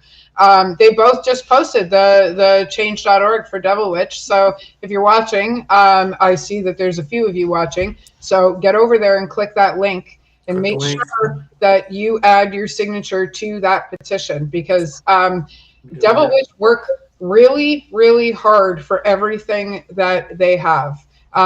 Very much like yourselves. They work very hard for everything that they have. Mike is fucking dedicated to everything that they do. Blood, sweat, and musical tears. So, and he's a diehard supporter of all other bands. Yes, he is. He is a pure fucking legend. He supports fucking everybody, and he needs our support. So absolutely, that was a perfect opportunity. I appreciate you bringing that back around, Kel. Yes. When it came up the first time, I meant to mention that as well. That is a perfect type of thing that we can do to help support each other and elevate each other to these bigger, better shows. You know what I mean? Bigger opportunities. Yeah. I said that somebody in Mexico signed the petition. That's sick as fuck. So we're doing it. Yeah. I think like one of the biggest miscommunications in some of these music-heavy towns is that it's a competition. Yeah. The number one thing I'm going to let you know, it's never been a competition. You got to stay in your lane and you got to tell your story, because you're the only one that can. Look to the other musicians as like equals, the people that are going to play and learn. Inspiration. You never know what you're going to learn. Music is a village. Let's all be a part of it, and be teachable. That's the thing. We those of us that think we know it all know nothing. Yeah. right? Be teachable. Oh, that was pretty profound. That's as deep as I get. Sorry. But yeah, you have to be teachable, because if you're not teachable, you'll learn nothing. Hi, Yeah. Shayla. So, which that was pretty redundant to say, but I'm sure you all knew what I meant. But yeah, and that's the thing. We got to look to each other for guidance. We have to look to, like, I don't know it all. I learn things every day. I learned something yesterday about what I do, you know? And if I'm not teachable, I can't grow. I can't get any better. Yeah. Yep. So, And one thing to add to that is Yeah. just setting ego aside and being able to ask questions. Yeah. Right? Don't be afraid to get out of your comfort zone to ask somebody, hey, what did you do here? How did you mix this? yeah. Right? Yeah. Like, and that's how everybody grows and learns. Well, yeah, exactly. And a lot of the times that we don't ask questions, or we have fear of something or whatever, it's because of the fear of the fear. It's not the fear of Exactly. doing the thing. It's the Fear of fear. being Yeah, it's the fear of the fear. And when we get over that, we are able to achieve and accomplish amazing things. Exactly. So it is definitely an ecosystem. Yeah. Yep, absolutely. To be nurtured. Sorry, go ahead. No, I was just going to say, yeah, it's an ecosystem to be nurtured. These are real relationships that you're making with real people, and Yeah. we're all telling a story that, you're playing an equal part into. So let's make some noise together. Yeah, absolutely. I mean, there's always somebody that's going to listen, and there's always somebody who knows how to play, right? But the one thing that they always say, we're always going to need musicians. We're always going to need cooks, or we're always going to need cooks. We're always going to need mechanics. We need musicians more than I think we need anything else. I agree with that. When we all listen to music, we all vibrate on the same level. And when you vibrate on the same level as somebody, your DNA starts to mix with theirs and change to be like theirs. Because we all live on vibration and energy, right? Yeah. Like, we're all beings, and we're around solid things and whatnot. But at the end of the day, when you break it all down, it's all just energy. It's all just vibrations. Yeah. Right. That's right. And we all vibrate the same when we're in those rooms. And that's why I think a lot of us, even though some of our relationships are very new, right? Like Devils, I've only been working with you guys for 2 years. Yeah. And you guys are some of the best friends that I have, as far as my musical career and the people that I work with. You are some of my go-tos. And it's because we vibrate on the same level, and we have that understanding at the same time. Our energy is the same at the same time, right? And I think that goes for a lot of us. A lot of us in this industry are family type close because of that energy and that vibration when we're all in the same room. That's why none of us get hurt in the pit deliberetely, because we're all there for the same reason. Yeah. You know what I mean? The pit has the same vibration and no gender. We're all in there for the same reason. At the end of the day, we're all there for the same reason, and that's super fun. And get it all out of our system, and then do it all over again the next night. Even at the Backstreet Boys.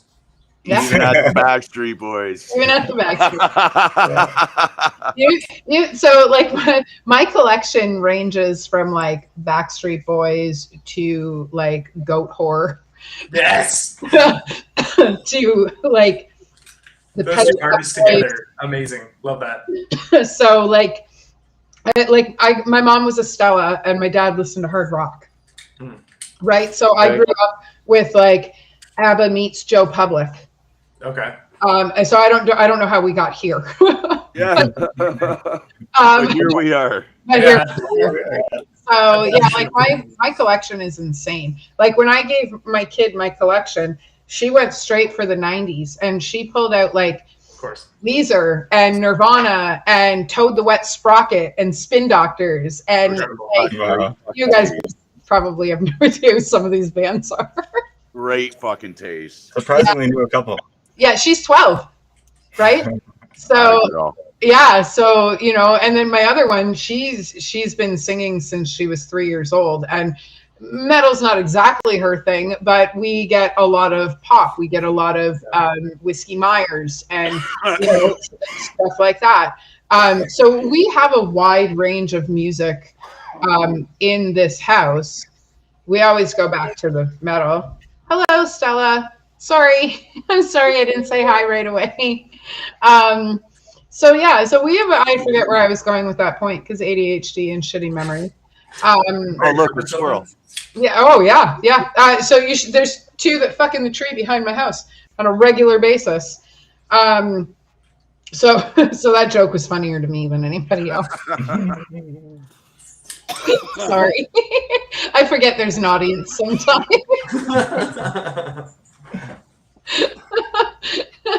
Anyway. So, music comes in all forms and all tastes, and no matter what we I think this is where I was going. No matter what kind of music we listen to, whether it be Goatwhore or Cher or whatever it is that we like, right? As she's number one in the collection. Yeah. Because it gives us that, that heartwarming feel that we all vibrate on the same level. So hi, puppy. So whether or not, we're listening to one or the other, we're feeling the same at the end of the day. The music makes us feel the same, and that's what brings us all together. Yep. So this is Aura. Hi, Aura. Hello. So I'm surprised she's been quiet this long. That might be her warning that she's going to start barking. When I first got her and I tried to do interviews, because she's such an attention hog, I would buy jars of peanut butter. Yeah, see? Uh-oh. I would buy jars of peanut butter and give her the jars of peanut butter and sit her in front of me in hopes that the jar of peanut butter would last as long as the interview. Gotta get the big selections one. Time bomb. So I would just hold on to the jar. This way she'd have to lick it out. She wouldn't be able to do it all up, right? So yeah, that's how I trained her for interviews. Perfect. I would buy jars of peanut butter specifically for it. And now every time that you want a peanut butter and jelly sandwich, she thinks you're doing an interview. Oh yeah. So let me tell you about when I got my Sphinx cat. Oh. So I actually had the Sphinx cat first, and then I got the dog, and the dog got a rubber chicken. Okay. And ate the rubber chicken. Well, guess what? The Sphinx cat squeaks like the rubber chicken. And Oh, no. he doesn't have any hair. Oh, Yeah. So now I have a Sphinx chicken. Oh, the poor guy. that's funny. No. He creates the problem himself. He Sounds like the me. dog. He will go up to the dog, smack the dog in the face, and then expect me to yell at the dog when the dog puts his whole head in her mouth. Like, and she doesn't hurt him. Like, she's aware that he's alive, but like, it's funny because she'll get her whole mouth around his body. I can kill you right now. Well, yeah, right. Like, as she's like slowly squeezing, he's like, meow! Like he's like killing her. And she's not, right. Like they've been doing this for 2.5 years. Yeah. Needless to say, I get anxiety every single time it happens. Of course. Yeah. Right. Yeah. Because why is there teeth marks in my naked chicken cat? I thought it was more playful. Well, if she bites into him, it's a $2,000 bite, so he better taste like 18 karat gold. Oh my God.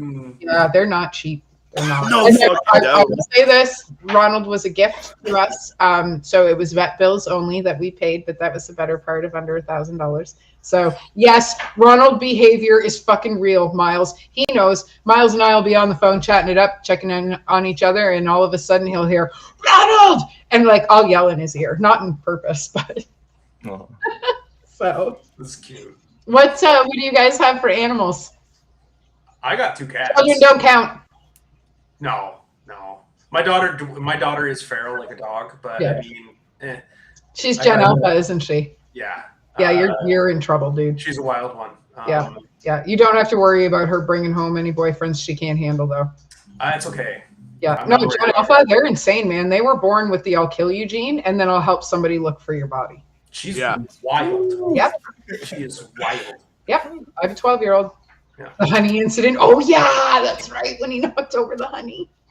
Fuck. I've got a cat and 2 dogs, and my son has a cat, so we've got 2 cats and 2 dogs in the house. Nice. Fucking love cats. Yeah, me too. I've only in recent years developed my love for cats. I hated them most of my life because every time we had one, nobody took care of it, and the cat Oh! stunk. Look at And the they sweet pissed and angel. shit on my pillow, and I hated them, but now I love them. What a chonk. Yeah, I hated That's cats Prada. for years. I That hated right cats there, for years. that beautiful animal right there, that is Prada. She is the prettiest girl She ever. is gorgeous. I just literally opened up my door. I said, "Come here, Prada," and made like a little, and now here she is, ready for the Yeah, show. she So is something else, man. Say She's hello, beautiful. Prada. Thanks for coming out to the show today. I have a Sphinx cat. I have an orange mane. He's dumb and smart at the same time. It's ridiculous. Oh, I will, Miles. Don't you worry. I'll even pin them down and hug them for you. Also, tell Maddie I said I love her. And hug her for me, please. And scratches behind the ears. Oh. Yeah, so I have the orange mane, Martin, and then I have Ronald, who's my Sphinx, Aura, my doggy. And then I unfortunately only have one Oscar left. We just lost one over the Christmas holidays. But I had Otis and Baby, and now I just have Otis. And they are hand-size Oscars. Oh, Huge. wow. Yeah, and I can pop Then, Paul and Otis is about as big as my hand. Yeah, I used to have a what are they called? The green ones, Green Terror, about hand size too. They're nice. I was a piranha mom for a long time, and once my piranhas passed on, they were the Carls. I had Carl, who I named after one of the nurses that helped save my life, and then when he passed away, I ended up with 3 more piranhas, and I called them Carl 2, Carl also, and Carl as well.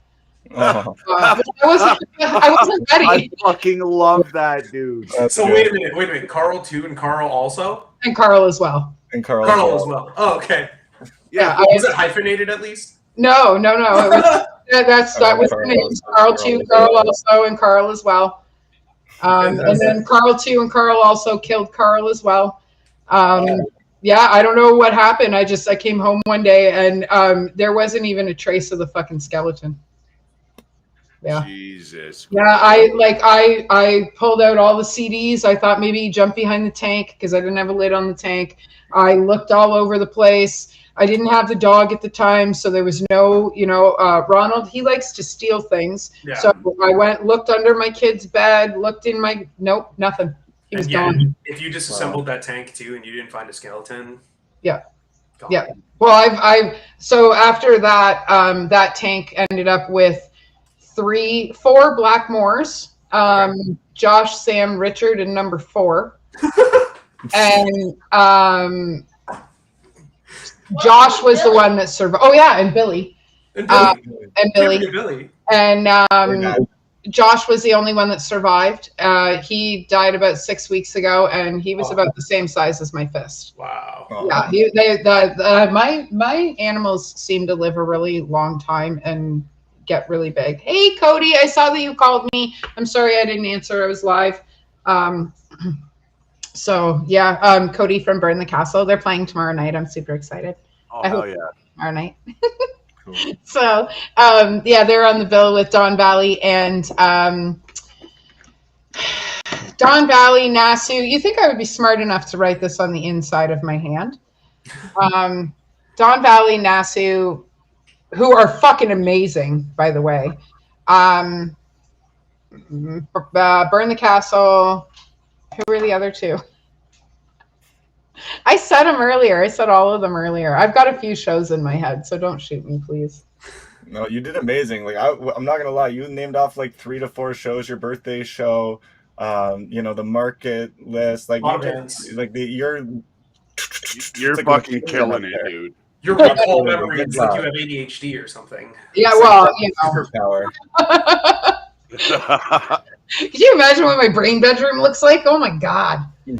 Oh shit. Shout out Callum Clark in the chat. Oh, Callum's in the chat. What's happening, buddy?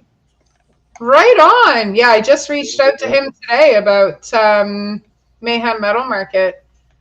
Thank you for hugging Maddie. Appreciate it. Oh yeah, Crimson Asphalt's playing tomorrow night. I'm an asshole. Sorry, guys. Shout out Crimson Asphalt. Shout out to Crimson, Damien. God. Yeah, Damien works fucking hard in this industry. Damien's a fucking grinder, bud. Yeah, even when he was in the hospital, he was working his fucking ass off. Uh-huh. So yeah, a huge shout out to them because anytime I decide to do any ridiculous contests, they give me headquarters. the hot sauce challenge we did a couple of years ago. We did there. It was wild. So you know the twins from Don Valley? Yeah. We put them on separate teams. Oh, Jesus. They were both named Jeff, and only 2 or 3 of us could tell them apart. That's fucking evil. Yeah, but guess who helped me co-host the hot sauce challenge? I have no idea. Josh Smith from Snake River Redemption. Oh, shut the fuck up. That's awesome. So he ate 10 of my edibles and then started. Right? 10 edibles. Yeah, didn't know they were edibles. He thought I just brought hot sauce cupcakes because I make hot chocolate cupcakes with cherry hot sauce. They're fucking phenomenal. Yeah. Edibles. So he ate half the bag, and I was like, there's weed in those, right? So that was our day. That was fun. Wow. Anytime Josh comes out to Niagara, we always cause shit. The last time he came here and hung out for a couple of nights, he and I ended up making a cake-sized chocolate chip cookie with 2 ounces in it. We ate 3/4 of the cookie and then called his mom for a broccoli chicken recipe, which she gave us. So we cooked that, and then we watched 3 hours of Joe Rogan and Terrence Howard. You guys had a time. It was a time. It was a time. There's pictures, so I know it happened.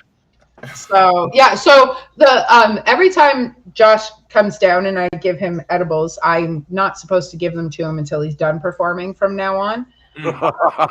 So they played with the Electric Dead a couple years ago, and I gave Josh 3 cookies, and they were forest green, and I told him to only eat a half a cookie at a time.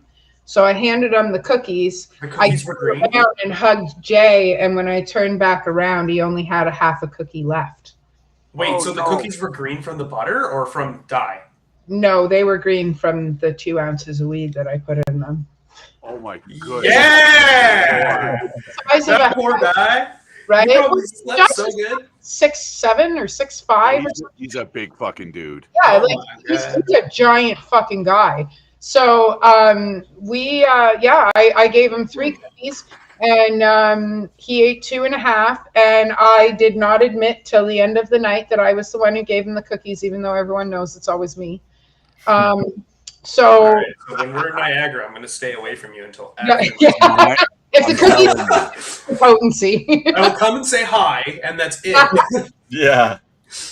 Mind your pockets. Yeah. Pockets. I'm wearing pants without pockets that day.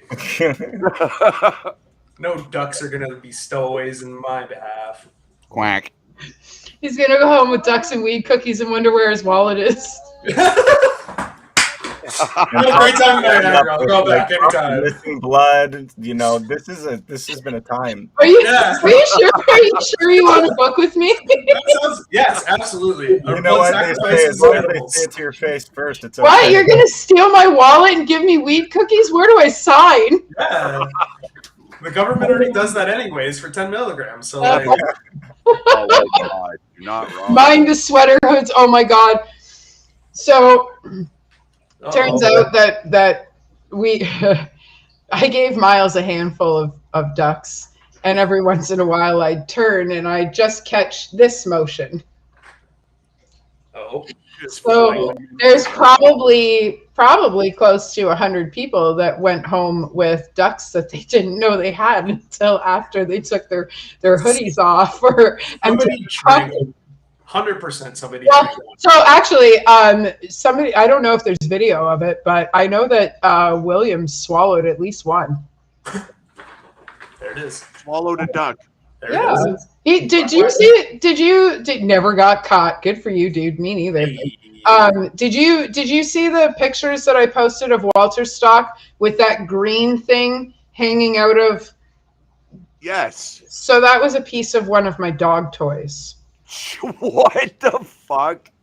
I found it in my pocket while I was trying to give William ducks, and he took it out of my hand and he put it in his mouth. Oh my God, dude. Why are you even surprised? You know the guy. I'm not necessarily surprised, but Like this is the guy who ate that fucking surströmming shit. Never Oh. mind him. Shout out to the fucking person that recorded it. If Pretty you sure gotta- it was Courtney. I'm pretty sure it was Courtney Evers that recorded it. Don't you have to like open that shit underwater? Like, no. No. I've always heard that you open the can underwater to It's contain the probably smart. It's like the worst thing I think I've ever. My kids and I used to do international food videos, and the worst thing that we ate was a can of snails. I've done some weird stuff. on Escargot stream out that of I'm a not can? proud of. Yeah. I thought you were gonna say the mushy peas. Oh yeah, the mushy peas were fucking gross too. I love them. So yeah, Miles says it was Courtney that recorded it. He also wrote, "So hungry, yum yum." sweet. You know Shout what? out I to need to come William. clean about one thing. Ooh, yeah, I live vicariously through them too. I wouldn't eat that shit if my life depended on it. Nope, I won't live vicariously through you. I'm just gonna look away. Yeah, well, and that's the thing. If William does it, we don't have to, Yes, thank you, William. right? Shout out to Thank you, William, bless you. Shout Yeah, out. I've seen that guy eat some fucked He up. does eat some fucking shit, bro. I always call him a professional eater. What was the toothpaste hot dog was one of them that was. I'm not gonna lie, I looked just at need a to come out picture of it clean and made my real stomach quick. fucking queasy. Yeah. Like, gross. What did you say? I said, like, I'm not gonna lie. I've done some food challenges online at Twitch that maybe Pops can attest to. I'm like, I gotta come Oh my clean because there may be video footage, guys, that you see of me doing things like drinking hot dog water, hot chocolate, and Ooh. taping salmon fillets to my head and eating them. Bro, how about This the was a baby Twitch thing. pool? If that, if you do some deep Okay, diving, hang maybe on. I'm in trouble. Back The up the baby bus. pool, dog. That was the fucking Wait a wildest minute. shit. That Who? stream was fucked. How? And then I shaved my head. How did you come up with hot dog water chocolate milk? Hot chocolate. Hot Ooh, dog Hot water, dog water, hot hot chocolate. chocolate. It was just one of those things that like the certain level of autism just tweaked in my head. I'm like, that's See, I was going to blame it I on love drugs. that. Let's try it out. And then I put it as one of our sub goals because I had like this big community with like hundreds of people that were all making donations, to the stream and supporting these initiatives. And I'm doing crazy things. And there were moments where we were eating some really weird stuff, and the hot dog flavored hot chocolate was Cara certainly one to mayonnaise. remember. That's Bro. The Yeah, but the real mayonnaise. question: Oh. did you use okay. So hot hang dog as on. a straw? So does that mean that you've eaten some really weird like inanimate shit too? Oh yeah, we've done like fans have sent in certain things online, and we've eaten them without knowing what they were. And I've arguably eaten cat treats from a tube. I can't I don't know for sure, but I'm I like will make a 90% recommendation. sure. Have you ever tried balut? Tried what? It's a Filipino delicacy. It's called balut. No, It I haven't. is- Oh, the blue fish, right? The steak fish. No. Hey, Cody. Worse. It is a fermented duck egg. Nope. Oh. Actually, sorry, an embryo. No, stop. No. It's a Filipino delicacy. Of course it Um, is. That's like the 1,000-year-old egg. Yeah. Cody. Okay. Yes. All right. Cody, just in case you're wondering, I think Bruce just said hi to you. Yeah. I snuck that in there. I'm sorry, guys. Yeah, no, it was better than throwing up on the floor. Yeah. So I'm gonna bring some with us to London, and we're all gonna try it. Yeah. See, if I'm gonna have you guys out here, we're gonna have to do some weird shit. When we go to Niagara, that's when the wild shit's gonna Ooh, happen. let's do a hot sauce challenge. I'm all for that. In. After the show. That's not Oh yeah. Yeah, it is. All pre-show. Yeah. no. Have you ever? Dude, I'm sorry. I'm not a part of that. Have you ever tried to guttural after drinking vinegar? Oh my No. god. I'm not gonna make you drink vinegar. I'll do that post show. Yeah. Well, no, but like we're gonna do it. We're gonna do it right. We'll like hot ones style it up. And I'll bring more than one hot sauce. I'm sure Camp Cataract would be totally okay if we ordered a thing of wings or pizza or something from them and dipped in the hot I mean, sauce. Yo, check this out. There's a band right now in Ontario called Small Town Strip Club. They're actually doing a show at Warehouse, and they're doing like the Wings thing there, right? So, idea kind of on that same level. Yeah. I didn't know they were doing the Wings thing. That's awesome. Yeah, you're putting your own spin on it, though, because you're spicy. Well, Nero spicy. So the last time, like when we did the other challenge, once we were done, Josh and I were talking about it, and we were thinking about doing kind of like maybe modeling it after the dating game, or something similar to that, or like, one of those old school 70s game shows. And yeah, like, and doing it like hot sauce style, or doing it like Family Feud style. Right, so the one who doesn't get the top answer has to do a hot wing or something. So I'm all for that. Sounds good to me. I think we should definitely do something.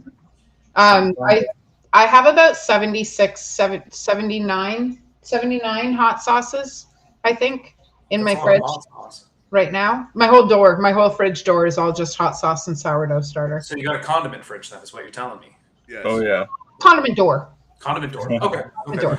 And all the condiments in my house are all homemade. I don't buy store-bought anything. Oh, that's fantastic. Yeah, like our mayonnaise is homemade, our ketchup is homemade, barbecue sauce, relish, mustard, all of it. Cool.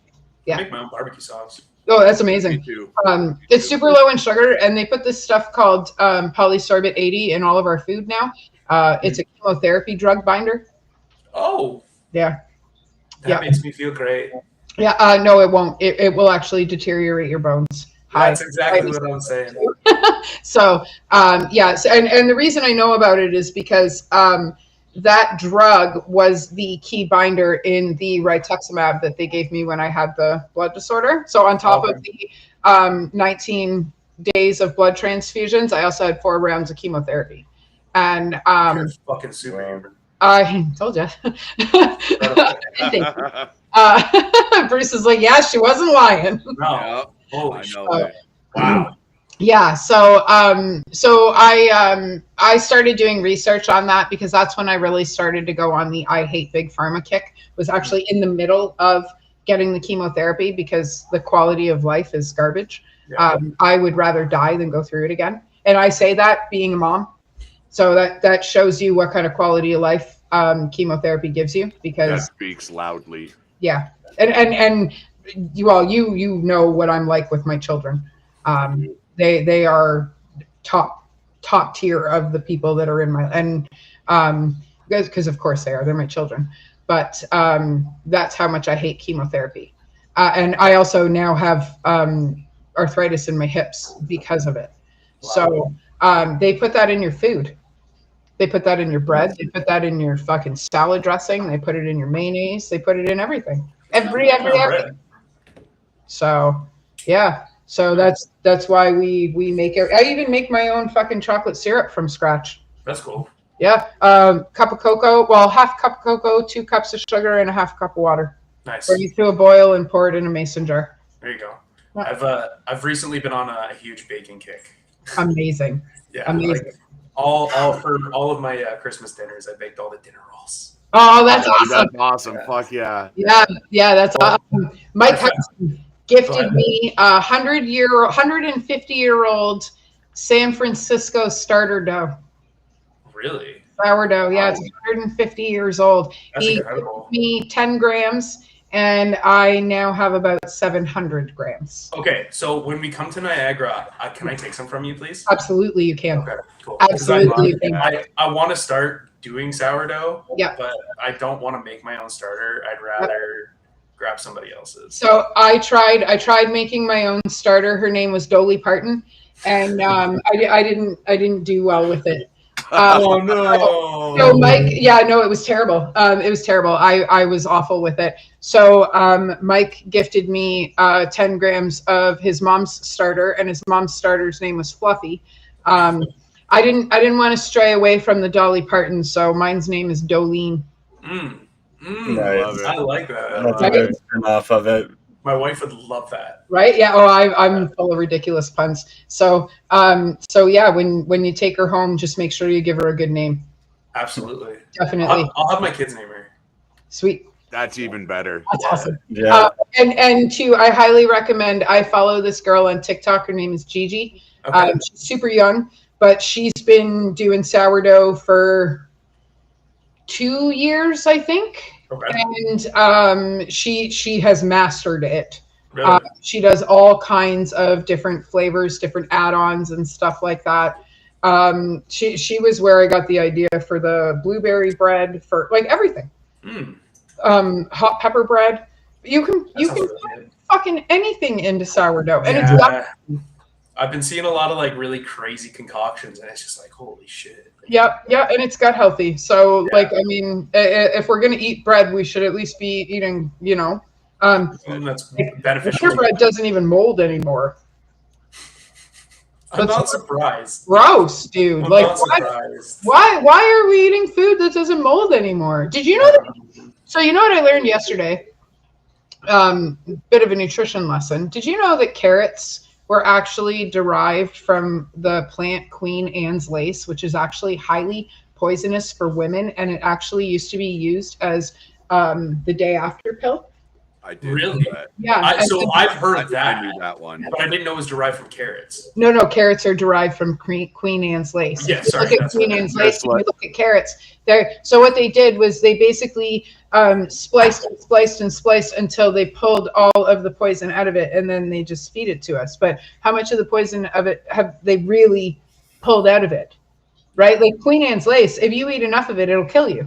Yeah. Right? And then they tell you it's good for your eyes. Right, but it's kind of like oleander. There's no trace after we feed it to. I mean, after you eat it. So What an ominous laugh. right, let me tell you Yeah, what. that's having a little definition. I mean, after you eat it. Yeah. Right, For all intents and purposes, this is just entertainment, right? Yeah, absolutely. Like I know how to make soap too. So, and it's funny because nobody ever gets that. Whenever we're talking Oh, I about know. murder, and I'm like, yeah, I know how to make soap, and they're like, oh, why would you say that? Well, because soap has lye, and lye breaks down bones. Uh-huh. Yeah. And pigs don't digest teeth. No, they don't. Anyway, back to the music. Pigs don't die. So, I was gonna anyways. say, like, does anyone have any big Corey's news? like, this is ridiculous. I don't know what you guys set me up for. No. All I'm saying is if you have a wood chipper, make sure you also have a deep freezer. Oh, wood choppers are pedophile eaters. Yeah. I mean, But you no. want a No. deep freezer. Yeah, they taste You terrible though. want a deep freezer. Yeah, you're right, Miles. We don't talk about Fight Club.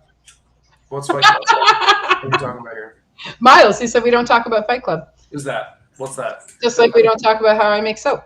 What's that? But I promise my ex-husband is still alive. So yeah. I'm second guessing the sourdough starter. Listen, insulin dissolves in food. I have to put it directly in your body. Perfect. Okay, cool. You're My fine. friends, I have about, Yeesh. not to cut anything off shortly, but I think I have time here for about one more question. Does anyone have any big news coming up that they want to share with anyone? Do you? Well, like, I'm so excited to again talk about this show. Like, thank you so much, both Pops and Erase, for driving all the way out to London, Ontario to come put on another show down here. You know, Sofa City as well. Thank you so much for inviting me out to the podcast today just to talk about these upcoming shows. It really means a lot to like feel the support from all over Ontario. It goes back to what we were talking about. It's like, be the change you want to see. You know, this is an unlikely crew, but we came together tonight to put on, you know, something amazing. And just thank you to everyone who came out to watch us. And Yeah. you know, it's been amazing. So that's for me. You know, I'm so excited to play these shows with these guys, and I really appreciate the opportunity to talk about that tonight. That's awesome. Well, thanks for coming out, man. And realistically, this show is all your fault. So thank you, because you were the You seem like a great 100% throwing them under the bus, and I'm driving it. Beep, beep. Right? So no, he reached out to me and was like, "Hey, like shows," and I was like, "Yeah, but I don't know when, but like interview." So, and that's literally how this happened. Perfect. Here we are. Yeah. That's great. So we blame you. So thank you. Well, you guys were all amazing, and Thanks, especially you've done guys. an amazing job tonight. And I hope that this, keeps the spark alive for you, and you book a bunch more interviews. And I'm sure we'll all be watching them, cheering you on. So. You definitely have relit that flame. Probably close to burning the whole house down. So thank you. Nice. I like fire. So Larson, love that. yeah, no, this is it's been a blast, and I can't thank you guys enough for this. I think I needed this more than I thought I did. Every time I put down the interviewing, I'm like, no, I'll get back to it, and I don't. And then something like this intrigues me to come out of retirement. And I say retirement, but I probably will never stop, right? Because I love it. I love doing one of these shows that we're doing, because we'll be looking for you out there in the crowd. Well, I'm always in the pit. Always. Either that or I'm the second wall hiding behind the first wall. Especially for that Or I'm hiding from the pit. There's no in between. So, but no, this has been absolutely phenomenal. It's been wonderful, and I'm really excited we got to do this. So thank you very much for coming on the show, as well as intriguing me to do this again. So yeah, it's been a blast. It's been fantastic. What do you guys? Okay, so you guys have your tour coming up, some shows coming up. Sofa City's going to share all of that stuff. We'll make sure that whatever bills you guys have, send me the posters. I know my publisher is watching right now going, Amanda, make sure that you get their posters for our website, because she's been, we do have a website. We've had it the entire time we've had Sofa City Sounds. 2014 actually is since we've had it since then, but we've always just kind of had it on the back burner because we've always been so present and in person and doing this as as we do it.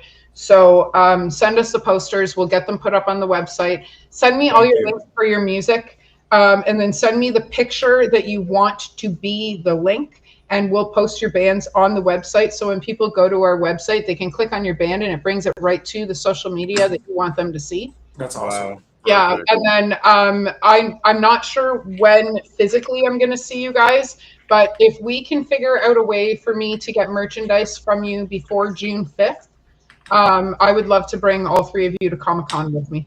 June 5th? I'll come up before then for sure. Even if we don't have a show, I'll come up and create something. and I'll bring you up. I'll bring make you sure. a care pack from all the boys here. Okay, yeah, that would be fantastic. Bring Robin and you guys come have dinner. Yes. Let's do that. Yes. Come out for my birthday. There's more than enough room for you guys to stay here for the night. We've got lots of beds, and I think Cheryl's staying out too for the night. Okay. So we'll do an after party at my house. I'm down. Excellent. I'm down. Okay, February 21st. Real quick before we close this off, Corey, you got any announcements or anything you want to pop off? I've already mentioned it, but just January 30th, the day of the Meteor Show, we're dropping our new song and the video. Other than that, man, we're writing shit right now, so just stay tuned to our social medias, and we'll have more shit come soon. Yay! Bruce, what you got going on besides the 76 city tour? Oh, fuck. I pay attention. Long story short, we've got Food Fight dropping February 27th. We're going to be dropping Trainwreck, I do believe, is the next one after that. That'll be in February. Then I don't remember what comes after that, but the album itself drops June 6th here in Windsor at the Cherry Rock Lounge. Let's go. We haven't put the lineup together 100% yet, but we will be announcing all of that very soon, and that'll basically be our tour kickoff. And then June, July, we're going to be heading out east, up through Quebec, all that good stuff. We're going to be hitting all the Maritimes. And then end of July, beginning of August, we're going to be heading out west. So keep an eye on all of that. We're going to be announcing dates and supporting acts and all of that very fucking soon. I'm so excited for you guys and super proud of you. That's amazing. I've watched you guys grow, and like all three of you are doing fucking amazing, and well done. And kudos to you. Devils, I've watched you guys grow for the last 4 years, and it's been fucking insanity. And I love that for all of you. I love that you guys. Oh, we lost her for a second. Oh. Uh-oh. She'll be right back. And now for a word from the sponsors Of today's video, of today's or a video. PC. Yeah. At least I don't freeze with my finger up my nose or anything ridiculous, There you go.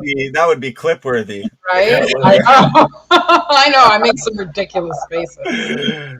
So, but yeah, what I was saying was like, I'm super proud of all you guys, and I'm like, it's amazing that you get to work together and all tour together and hit all these different cities for the first time. And like you guys, I imagine, have a good mix of seasoned musicians and older people, and then you've got your younger musicians and your younger people, and there's a good mix of seasoning and learning.